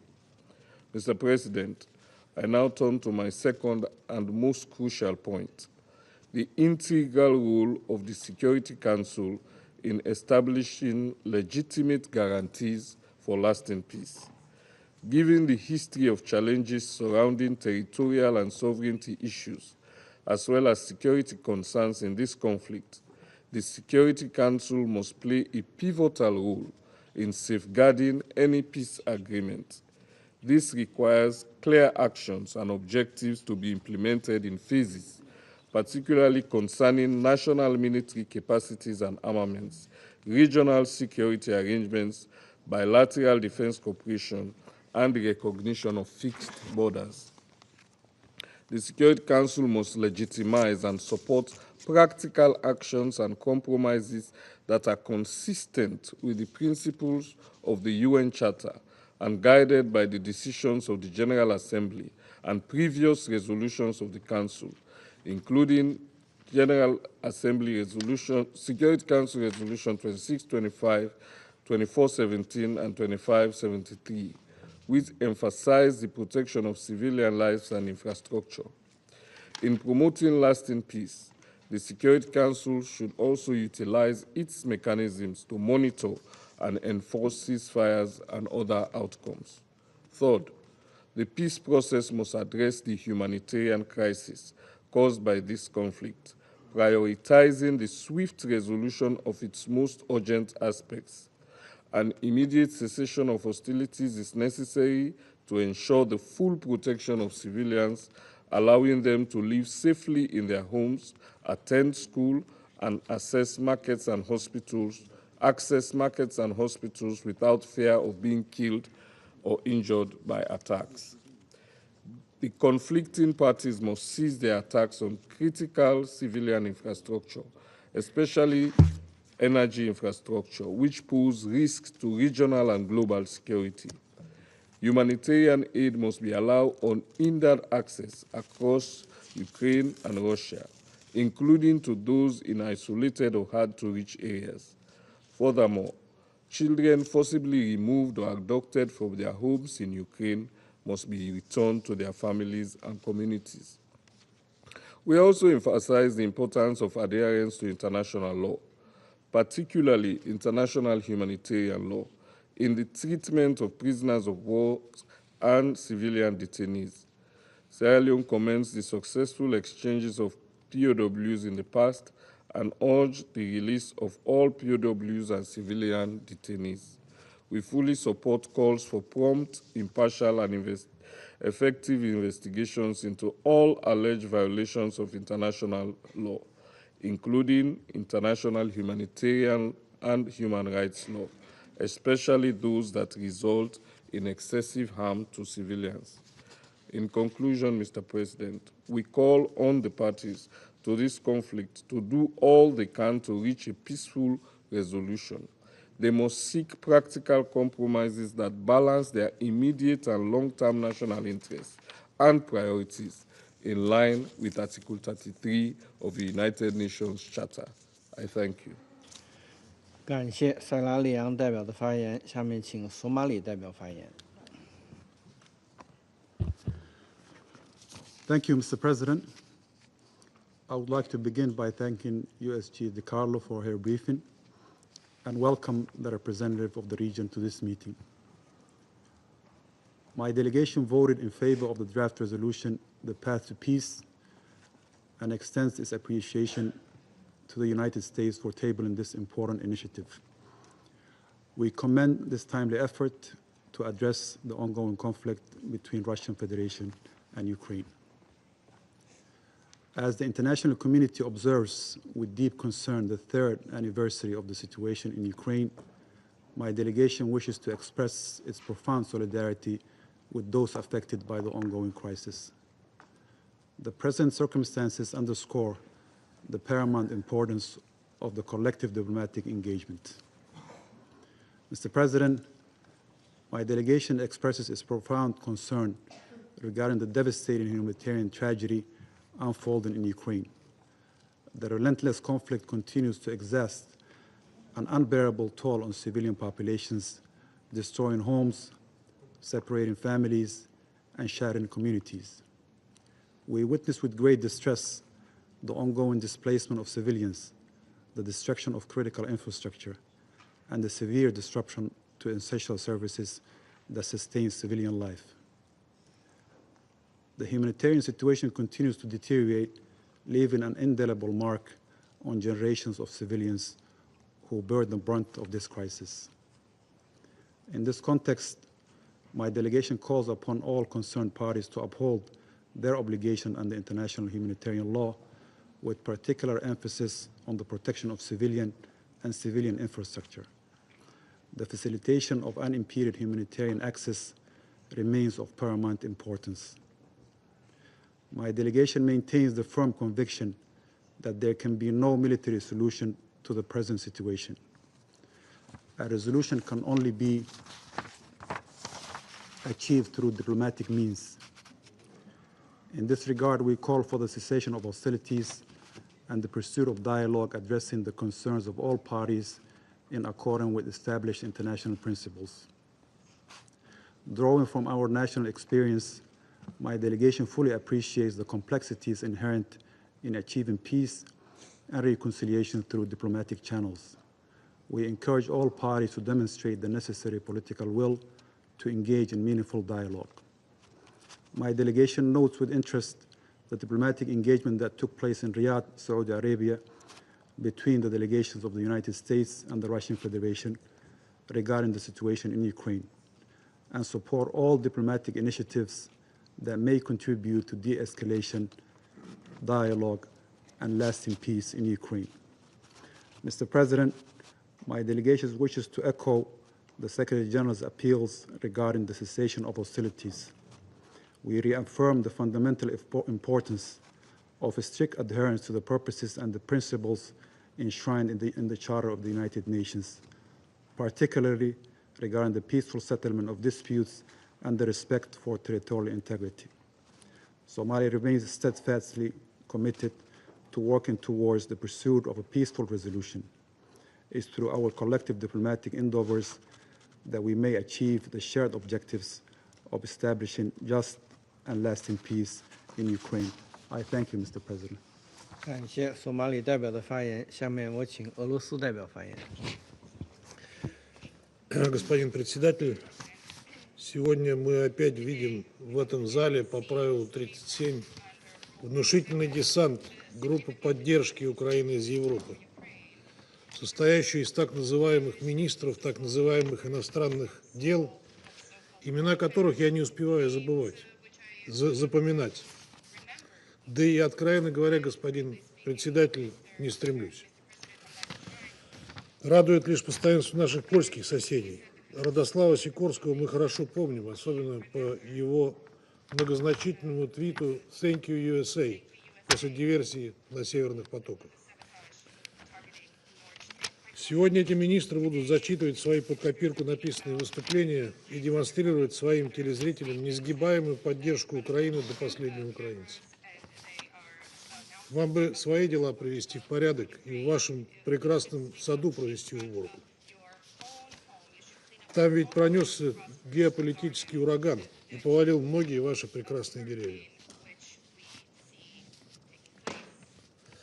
Господин председатель, воспринимаем сегодняшнее заседание как неприкрытую попытку сорвать наметившиеся позитивные процессы, способные в самое ближайшее время привести к долгосрочному и устойчивому урегулированию украинского кризиса.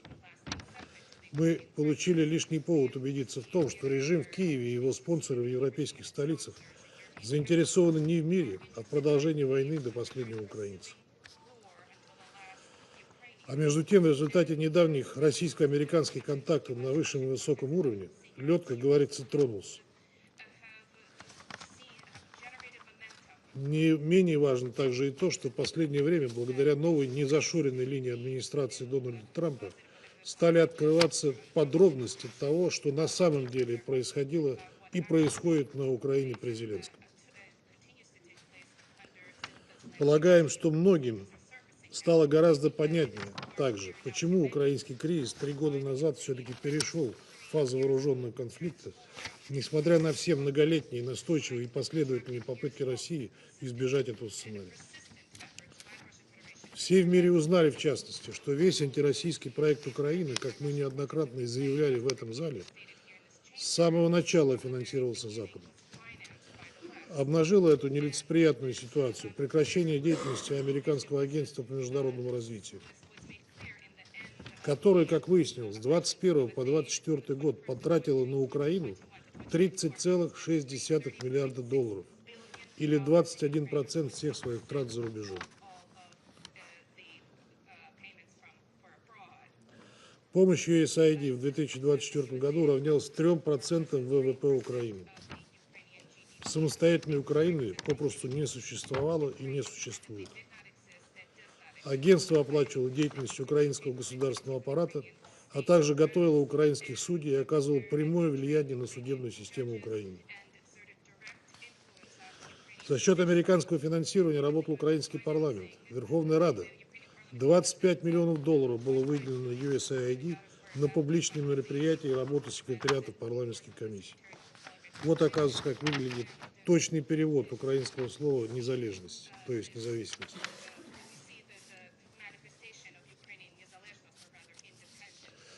Поняли мы и реальную цену свободы слова на Украине. Как выяснилось, до 90% украинских СМИ финансировались через USAID. Через него также было потрачено около 5 миллионов долларов на привлечение так называемых лидеров общественного мнения в соцсетях.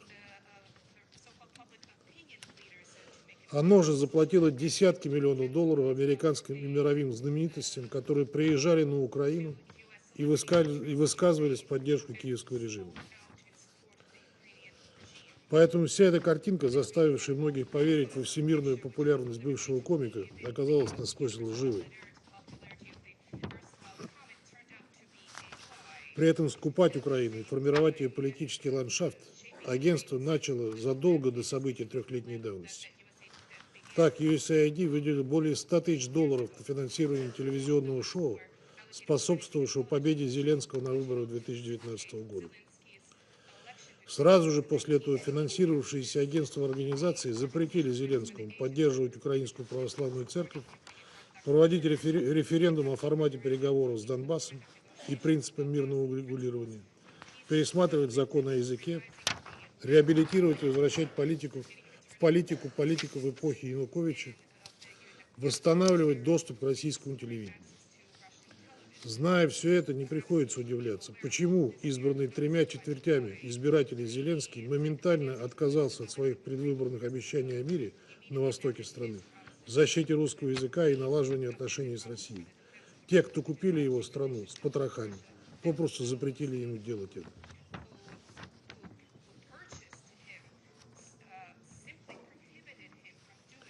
Господин председатель, хотели бы в этом контексте привлечь внимание коллег к одному аспекту того, как USAID беззастенчиво формировала политический ландшафт в Киеве. На прошлой неделе американский юрист Амстердам рассказал о прямой причастности Госдепартамента и агентства к созданию раскольнической так называемой православной церкви Украины.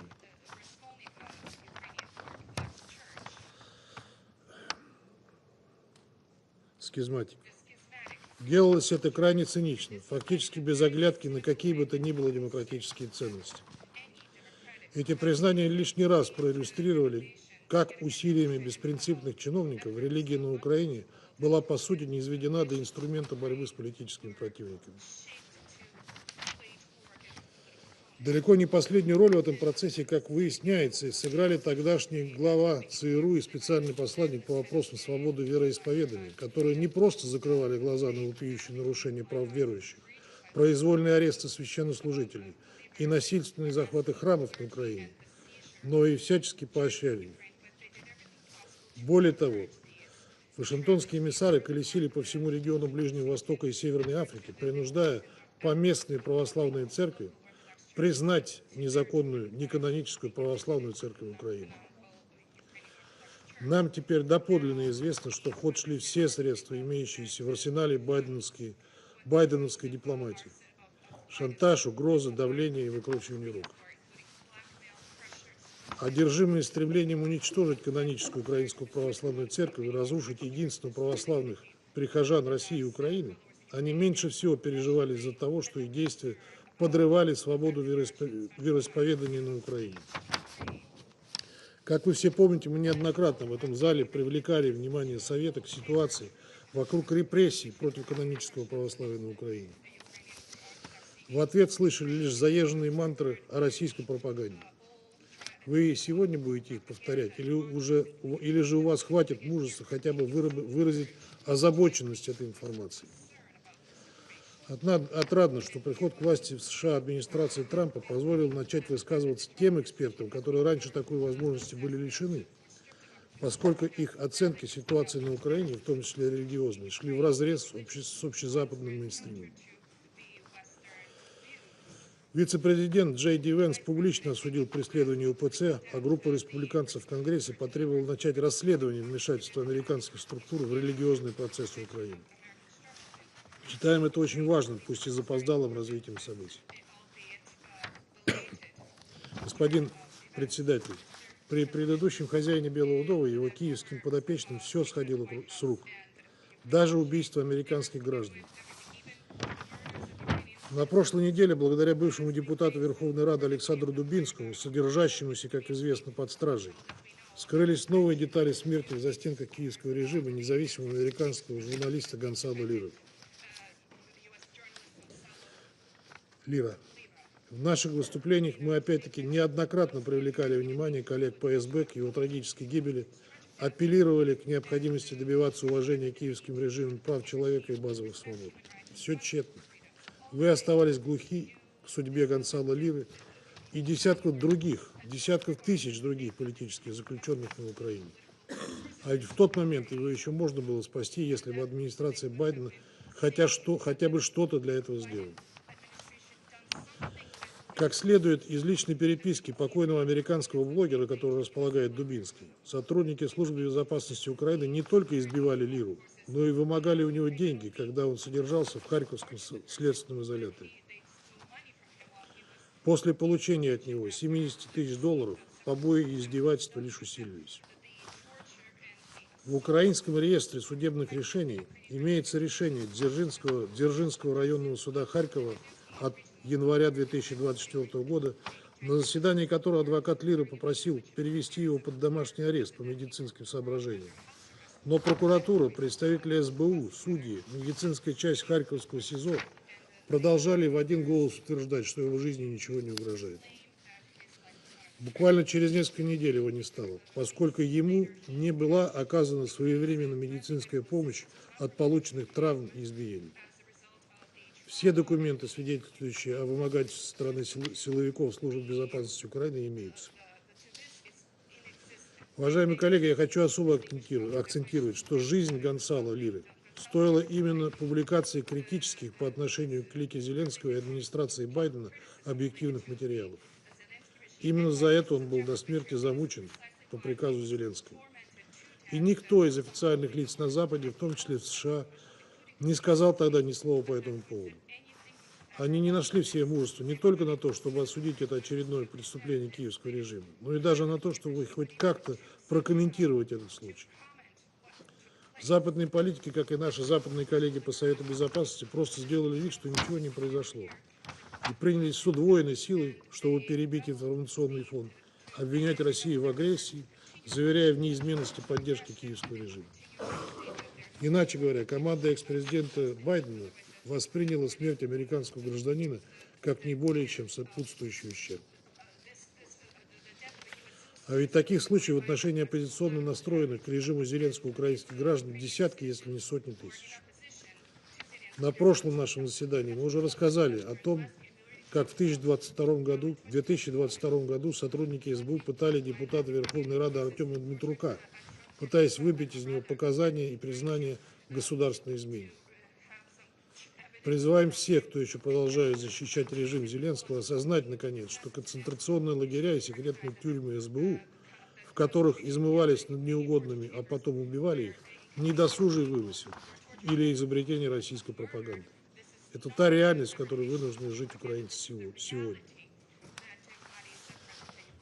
К сожалению, Гонсало Лири мы с вами сегодня уже не поможем, но еще можем способствовать вызволению всех тех, кто незаконно по надуманным обвинениям удерживается украинской кликой.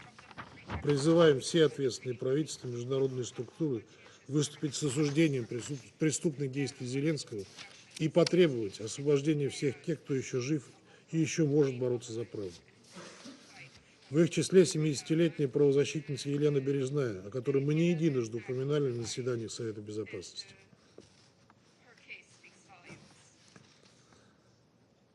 Требовать освобождения Елены и многих других, подвергающихся незаслуженному преследованию и пыткам, наш с вами долг.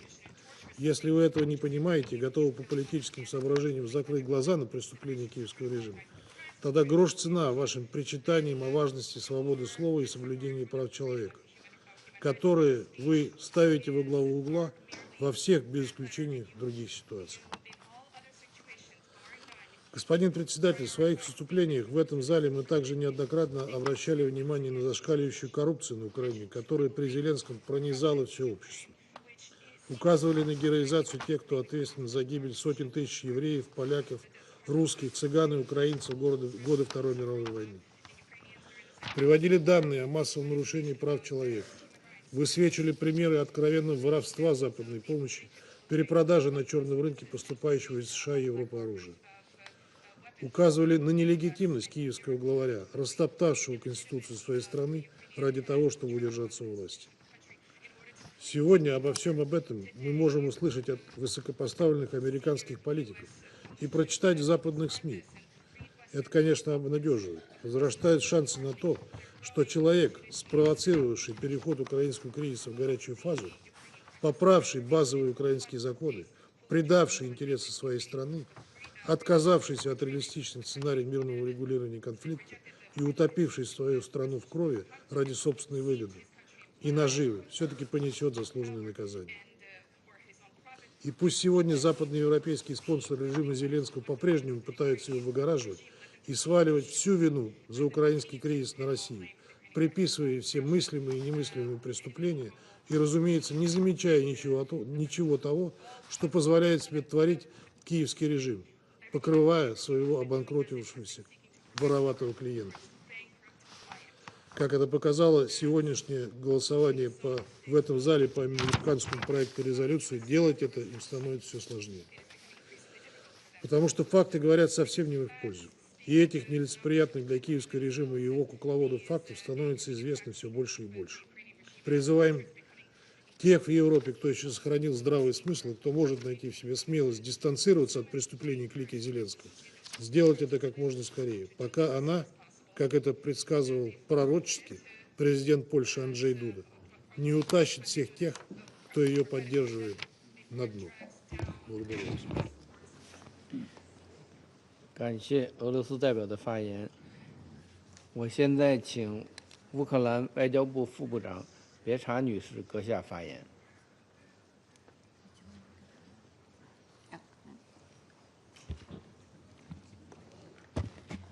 Thank you, Mr. President. I would like to thank the Chinese presidency for convening this meeting. I'm also grateful for Under-Secretary General Di Carlo for her briefing. At the outset, I would like to express our profound gratitude to all UN member states that just hours ago supported the relevant UN General Assembly resolution and demanded on the 3rd anniversary of full-scale invasion by the Russian Federation of Ukraine swift achieving of comprehensive, just and lasting peace for Ukraine consistent with the UN Charter. At the same time, we cannot say the same regarding the UN Security Council resolution. In our view, this document lacks basics. It lacks the qualification of the war as an aggressor of one member state against another member state. It also doesn't reflect the core principles enshrined in the UN Charter. Mr. President, 3 years ago, Russia started a full-scale invasion against Ukraine. 3 years of Ukraine's fight for freedom, for our independence, but also for the freedom of the entire democratic world. Today, more than 600,000 Russian troops are deployed on our territory, 3 times the number that invaded in 2022. Despite all odds, Ukraine's defense forces continue to stand firm, even as the disparity in military strength remains stark. This disparity exists because since regaining independence in 1991, Ukraine has consistently pursued disarmament, reducing the vast military arsenals inherited from the Soviet era. We took seriously the provisions of the UN Charter, setting peace-loving as a fundamental criterion for membership in this organization. We envisaged our region as an era of peace and prosperity. Without hesitation, we choose to become a non-nuclear state. We gave up the world's 3rd largest nuclear arsenal in the hope of making the world a safer place.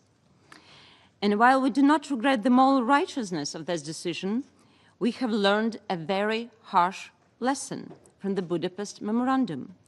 A deal without viable and effective security guarantees is a bad deal. Meanwhile, Russia did the opposite, not only preserving Soviet-era stockpiles, but significantly expanding them. Today, as a result, Russia is capable of striking Ukrainian frontline positions and residential areas with thousands of guided aerial bombs every month. In 2024 alone, Russian aviation has launched 40,000 such bombs. Just imagine this figure on peaceful Ukrainian cities, on peaceful Ukrainian civilians. Moreover, Russia continues to escalate its weapons production, including ballistic and cruise missiles.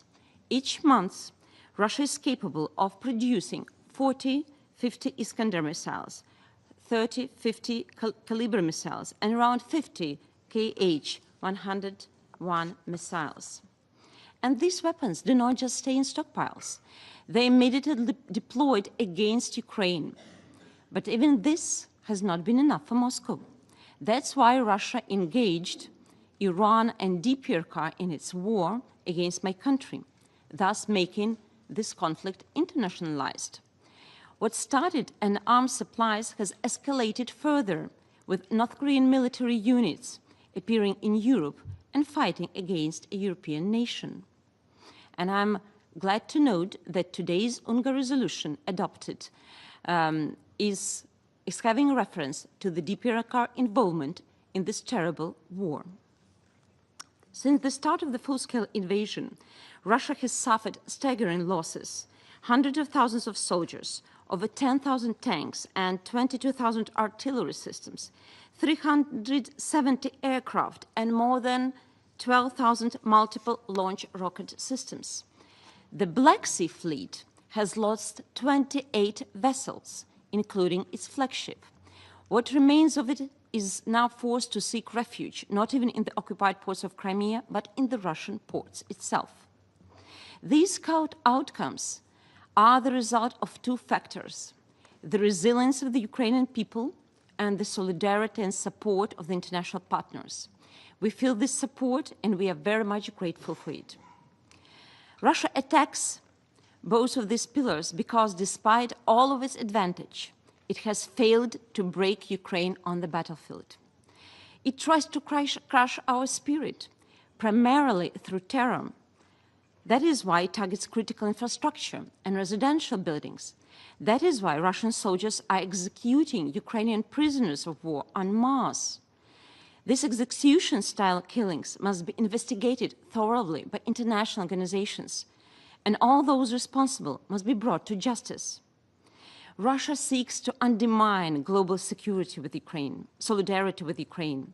Its vast propaganda machine spreads aggressive disinformation, attempting to discredit our country and sow doubt about Ukraine's ability to preserve its independence. Now Russia is pushing an entirely unworkable principle, negotiating about Ukraine without Ukraine, and packaging its harmful narratives in an appealing guise to this end. And let me be clear on behalf of Ukraine that there is nothing about Ukraine without Ukraine, and there is nothing about Europe without Europe. Let me assure you that Ukraine wants peace more than anyone, but not any peace. As our President Volodymyr Zelensky stated, we need comprehensive, just and lasting peace with clear security guarantees. Otherwise, it will not work. To achieve this, we must intensify diplomatic efforts to establish a comprehensive, just and lasting peace based on the principles of the UN Charter. It is in the interest of its entire humanity to secure such a peace this year. What Russia needs is not a peace, but a temporary pause in hostilities. Such pause would not bring peace. It would simply serve as a prelude to a larger war. Moscow needs time to replenish its losses, learn from its mistakes, and fine-tune its military economy. For 3 years, Ukraine has been saving time for others by withstanding the Kremlin's war machine. Our efforts and sacrifices must not be in vain. For that to happen, alliances built on shared values must be strengthened, not undermined. NATO and EU are indispensable elements of regional security, and Ukraine is eager to be part of them, not only as a security recipient, but as a security provider. And the Security Council, which bears the primary responsibility for maintaining peace and security, must live up to its mandate. Those responsible for the crime of aggression must not enjoy impunity. Sovereignty and territorial integrity within internationally recognized borders must be respected by all. We will continue to defend ourselves and strive for a fair and just peace consistent with the UN Charter. We know how to contain Russia, and our military has mastered the art of modern technological warfare. But however, we need to sustain this fight. We need more help from you. We need arms, air defense, technology, investment, tougher sanctions on Russia, and transfer of frozen Russian assets to Ukraine, and of course, political and moral backing. We must be mindful of the fact that this is existential war. This is existential war for the entire democratic world, for our democratic principles and values. And Russia has repeatedly tried to dismantle this rules-based order and our security architecture. It is impossible to stop the aggressor by appeasing. Appeasement doesn't work. Russia must implement the demands by the international community and withdraw its troops from the territory of Ukraine. Those responsible for the crime of aggression, war crimes, crimes against humanity must be brought to justice. We remain committed to the establishment of the special tribunal for the crime of aggression against the Russian Federation. And let me reiterate once again, this war is existential. It's not only about Ukraine, it's not only about Europe, it's not only about region. It's about our global architecture. It's about rule-based order. It's about entire democratic world. Thank you so much. 感谢别查女士阁下的发言。我现在请波兰外交部长希克尔斯基先生发言。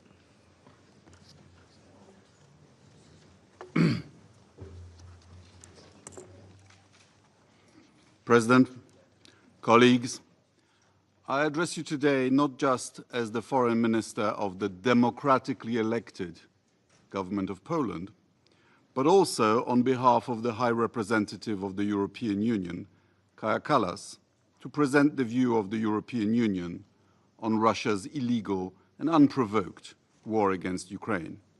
As has already been said, no one wants and needs peace in Ukraine more than the Ukrainians. No one has a larger stake in European security than us Europeans. And no one has greater power to end this conflict than Russia. All she needs to do is stop the killing and leave territories she illegally occupies.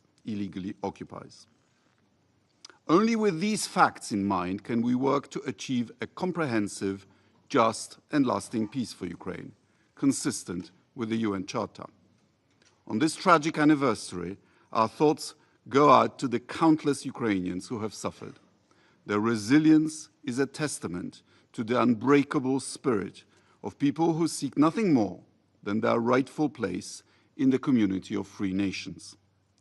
We must never forget the crimes committed by Russian troops in Borodyanka, Bucha, Irpin, Mariupol, and so many other places across Ukraine. The perpetrators must be held accountable. We should also acknowledge the far-reaching repercussions beyond Ukraine's borders. Russia's war has disrupted global food and energy markets. It has affected countries in Africa, in Latin America, in Asia, thousands of kilometers away from Ukraine. And the people of Russia too. The Russian government has spent at least $200 billion of their taxpayers' money on this war. It will likely cost Russia over $1 trillion in previously anticipated economic growth by the end of next year. Imagine how many kindergartens, schools, and hospitals could be built for Russians, or for that matter, for countless other people around the world with such a fortune. But instead of building them, the Kremlin prefers to bomb them in Ukraine, while treating Ukrainians and its own people as collateral damage. As of this January, about 170,000 Russian soldiers have been killed. 600,000 more have been wounded. Russia's enablers must also be called out. The People's Republic of Korea is not only providing Muscovy with weapons, but also with troops. Iran is sharing its Shahed drones. Colleagues, the right way forward remains. Russia should immediately, completely, and unconditionally withdraw all its forces from Ukraine's territory. We as Europeans will continue to stand side by side with Ukraine to achieve a just and lasting peace. Peace through strength, the only kind Kremlin respects.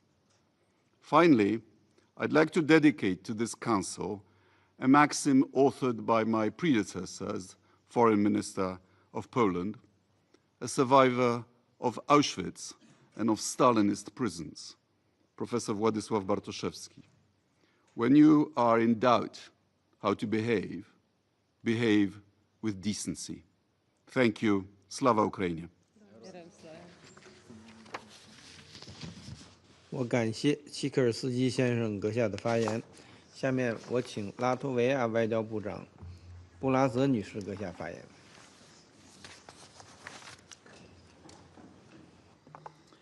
Mr. President, I have the honor to address the Council on behalf of the three Baltic states, Estonia, Lithuania, and my own country, Latvia. I thank the Presidency of the Council for convening this meeting And I thank the Undersecretary General, Ms. De Carlo, for her comprehensive briefing detailing Russia's attacks and crimes in Russia's aggression against Ukraine. Today marks 3 years since Russia launched a full-scale, illegal, and unprovoked invasion of its sovereign neighbor, Ukraine.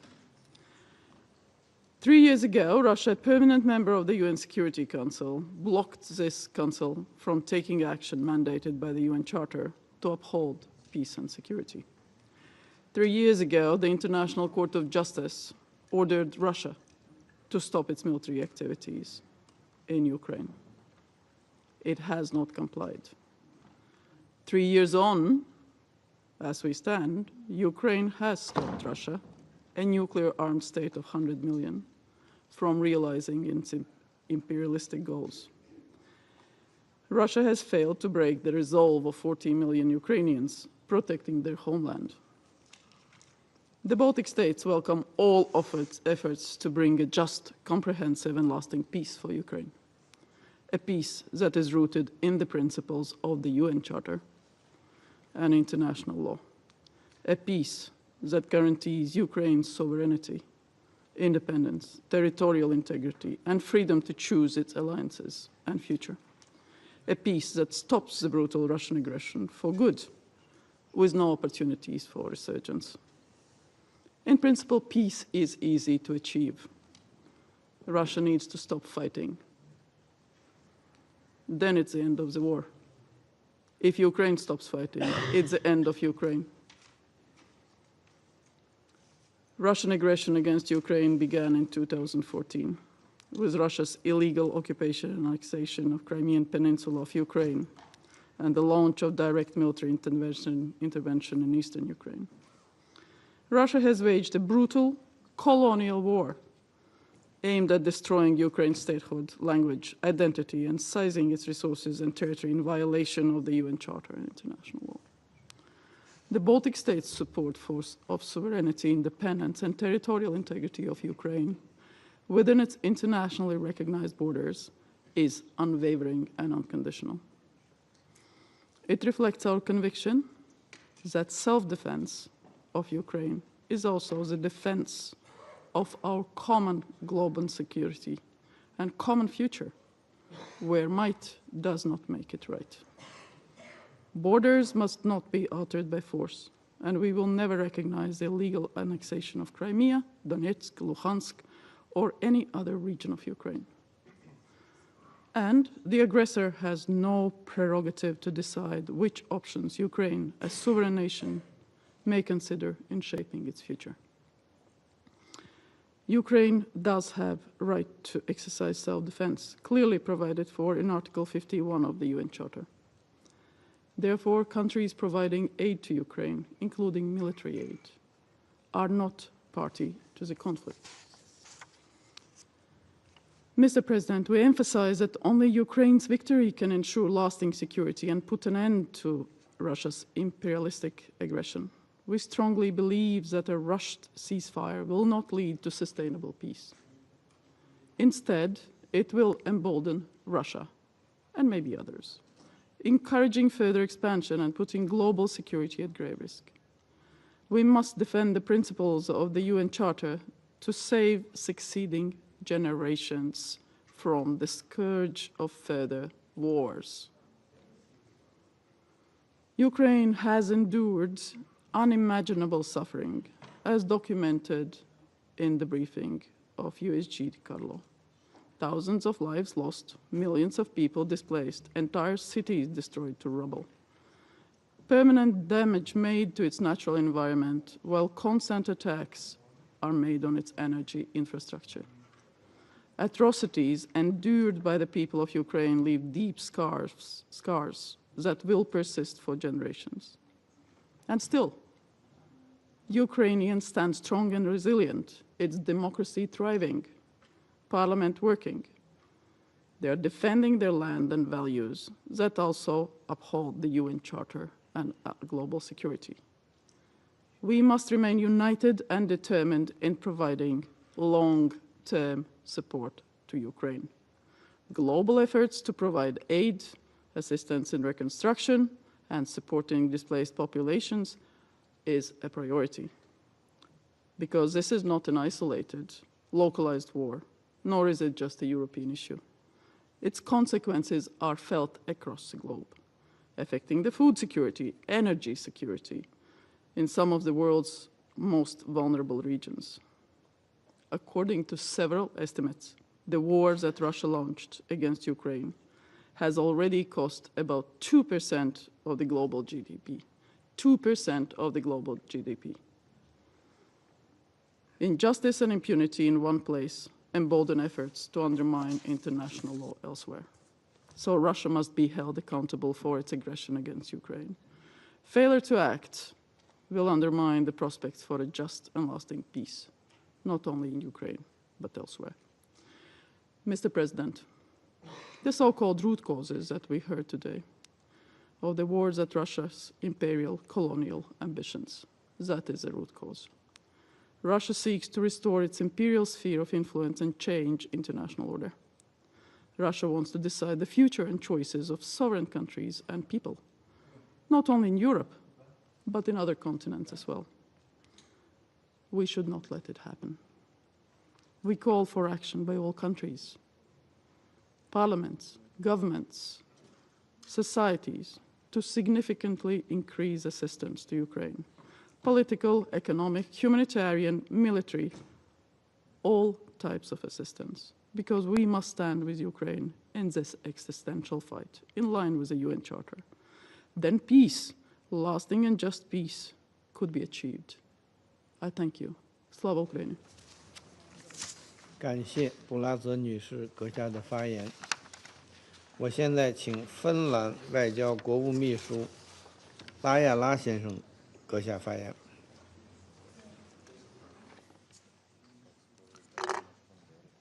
Thank you, Mr. President.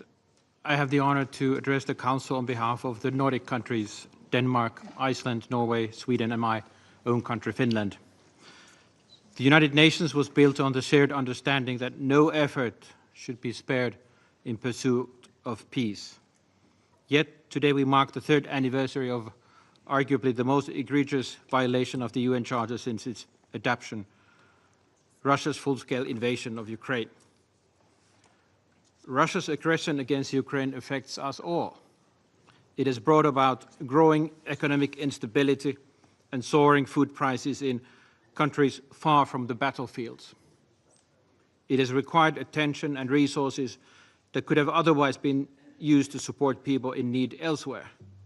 Most critically, it has undermined our system of collective security enshrined in the UN Charter. Russia is trying to destroy and dominate a democratic neighboring country and alter borders by using force. Russia attacks international law and the fundamental principles of the territorial integrity and sovereignty of all states. Therefore, it is existential for us all to uphold these principles enshrined in the UN Charter. Mr. President, Russia's full-scale invasion of Ukraine with its brutal and relentless warfare continues to cause immeasurable human suffering. According to the UNHCR, almost 7 million people have become displaced in Ukraine, and 3.7 million have been forced to flee from their homeland. Russia's systematic attacks against Ukraine's critical infrastructure deepen the plight of civilians every passing day. Civilians' access to water, electricity, and heating is severely limited amidst freezing winter weather. We are appalled by the treatment of thousands of children who have been unlawfully deported or transferred by Russia. These children must be immediately returned to their families. Russia must comply with its obligations under international humanitarian law, including by ending its attacks against civilian and civilian infrastructure and ensuring humanitarian access. It is untenable that more than 75 years since the adoption of the Geneva Conventions, the laws of war are violated at every turn by Russia. The Nordic countries are committed to seek full accountability for the numerous violations of international law. Russian leadership must be held accountable for the atrocity crimes committed in Ukraine and the crime of aggression. Mr. President, this morning the General Assembly took a decision to support just and fair peace in Ukraine. The Nordic countries are proud to have voted in favor of both of these important resolutions. We know Ukrainians as people who want peace. They wish to go on with their lives and keep on building their beautiful, brave nation. We also know Ukrainians as people who love freedom. The freedom to speak their mind, elect their leaders, and choose their international alliances. It is the duty of this Council to advance both of these goals, that Ukraine can live in peace and uphold its full sovereignty in accordance with the UN Charter. Like all peace-loving nations, Ukraine deserves peace, a peace that is comprehensive, just, and lasting. Ukraine must be part of any negotiation for peace. Russia's aggression against Ukraine undermines not only the security in Europe, but also the stability across the world. Any solution for a lasting peace will necessitate a strong European involvement. Without it, peace runs at high risk of being short-lived. We all have a collective interest to prevent resurgence of violence and destruction in Ukraine as well as anywhere else in the world. Mr. President, the Nordic countries support a search for a just peace. In the meantime, we remain determined to continue our significant military, economic, and humanitarian assistance to Ukraine. In closing, we reaffirm our unwavering commitment to support Ukraine as long as needed. Thank you, Mr. President. 我感谢拉亚拉先生阁下的发言。我现在请捷克外交部副部长胡利丘斯先生发言。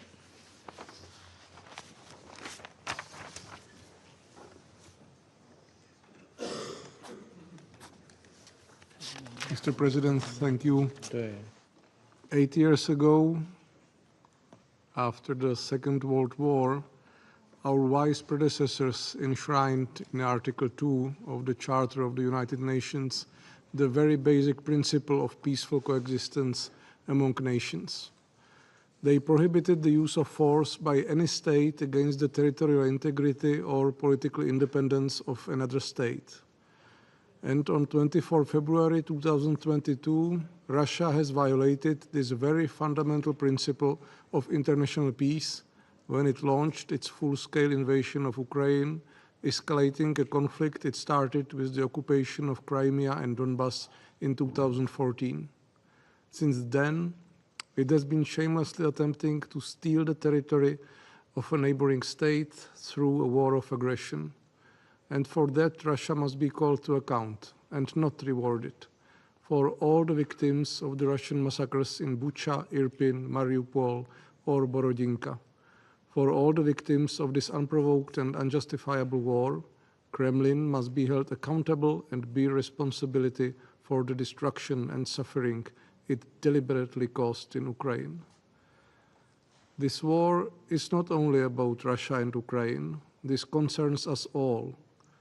The ultimate victory of Ukraine means victory of the rule of law and respect for others, while its defeat would allow lawless brutality to prevail.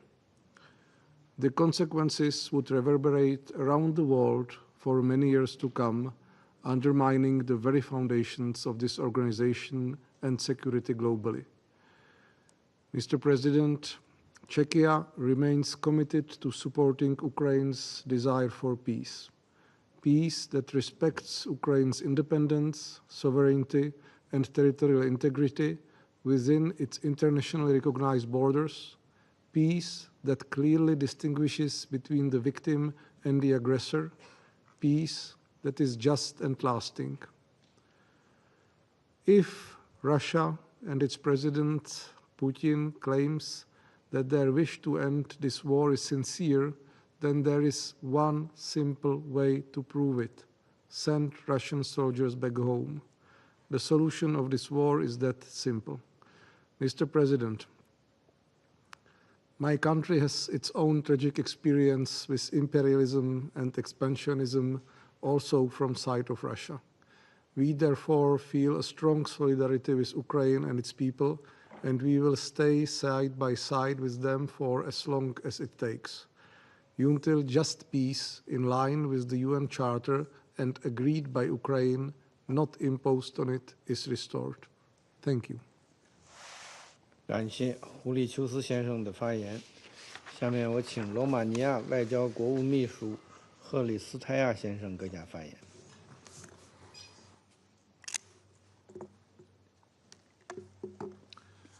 Mr. President, Madam Undersecretary General, Excellencies, ladies and gentlemen. Romania welcomes your decision to have this meeting today and for allowing me to take the floor. And I would like also to join the previous speakers in presenting our gratitude for the report presented by Madam Undersecretary General. While it marks a bleak anniversary, today's session keeps the situation in Ukraine on the Council's agenda. The Council must absolutely remain seized on this matter, since it is this body envisioned as a guarantor of international peace and security and acts on behalf of the United Nations whole membership. Ukraine remains very important for the global community, though the complex impact of this war at global level, including the dramatic aggravation of the food insecurity. Romania has demonstrated its solidarity with Ukraine and with the Ukrainian people. We firmly support Ukraine's independence, territorial integrity and sovereignty. We have welcomed Ukrainians fleeing the war and granted temporary protection status to over 230,000 people. We have facilitated the transit of over 55 million tons of Ukrainian grains to global markets, and we have provided emergency energy support for Ukraine upon request. Since day one of the start of the war, we have advocated for a just, sustainable, and inclusive peace in Ukraine, based on the United Nations Charter and the international law. Any resolution on Ukraine put on the table at the United Nations should be necessarily based on this idea. Any peace talks must include Ukraine. Since peace in Ukraine impacts European security, any solutions affecting the European security architecture should be drafted with the Europeans at the table. It is obvious that any post-conflict arrangements will have systemic implications for the entire Black Sea region. Considering the importance of ensuring security and freedom of navigation on the Black Sea and Romania's geographical position, my country is legitimately interested in the parameters of a future peace in Ukraine. For the reasons stated above, Romania has also been advocated for and supporting measures to consolidate the resilience of our neighbor, the Republic of Moldova. Last but not least, a just peace cannot be attained without justice and holding all those responsible accountable. Romania is part of the efforts to establish the best possible international tribunal for sanctioning the aggression committed against Ukraine in violation of a fundamental norm of international law, the prohibition of use of force. Ukraine is therefore entitled to the strongest reply in terms of judicial accountability. This should serve as an example of compliance with the United Nations Charter and discouragement for any such future actions from any other state. Mr. President, there are 3 brief points that I would like to add in conclusion, and they reflect the spirit of the Chinese presidency signature event organized last week on practicing multilateralism. The Council, who according to the Charter acts on our behalf, should precisely act and defend the United Nations Charter because the illegitimate and brutal attack against Ukraine continues 3 years since it has been launched. The Council should act and defend the United Nations Charter because the aggressor, the Russian Federation, is a permanent member of this body.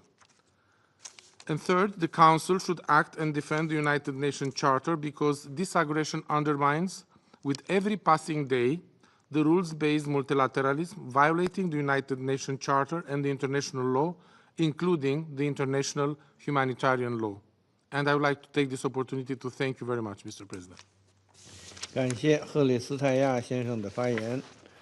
我现在请荷兰乌克兰问题特使斯豪滕女士阁下发言。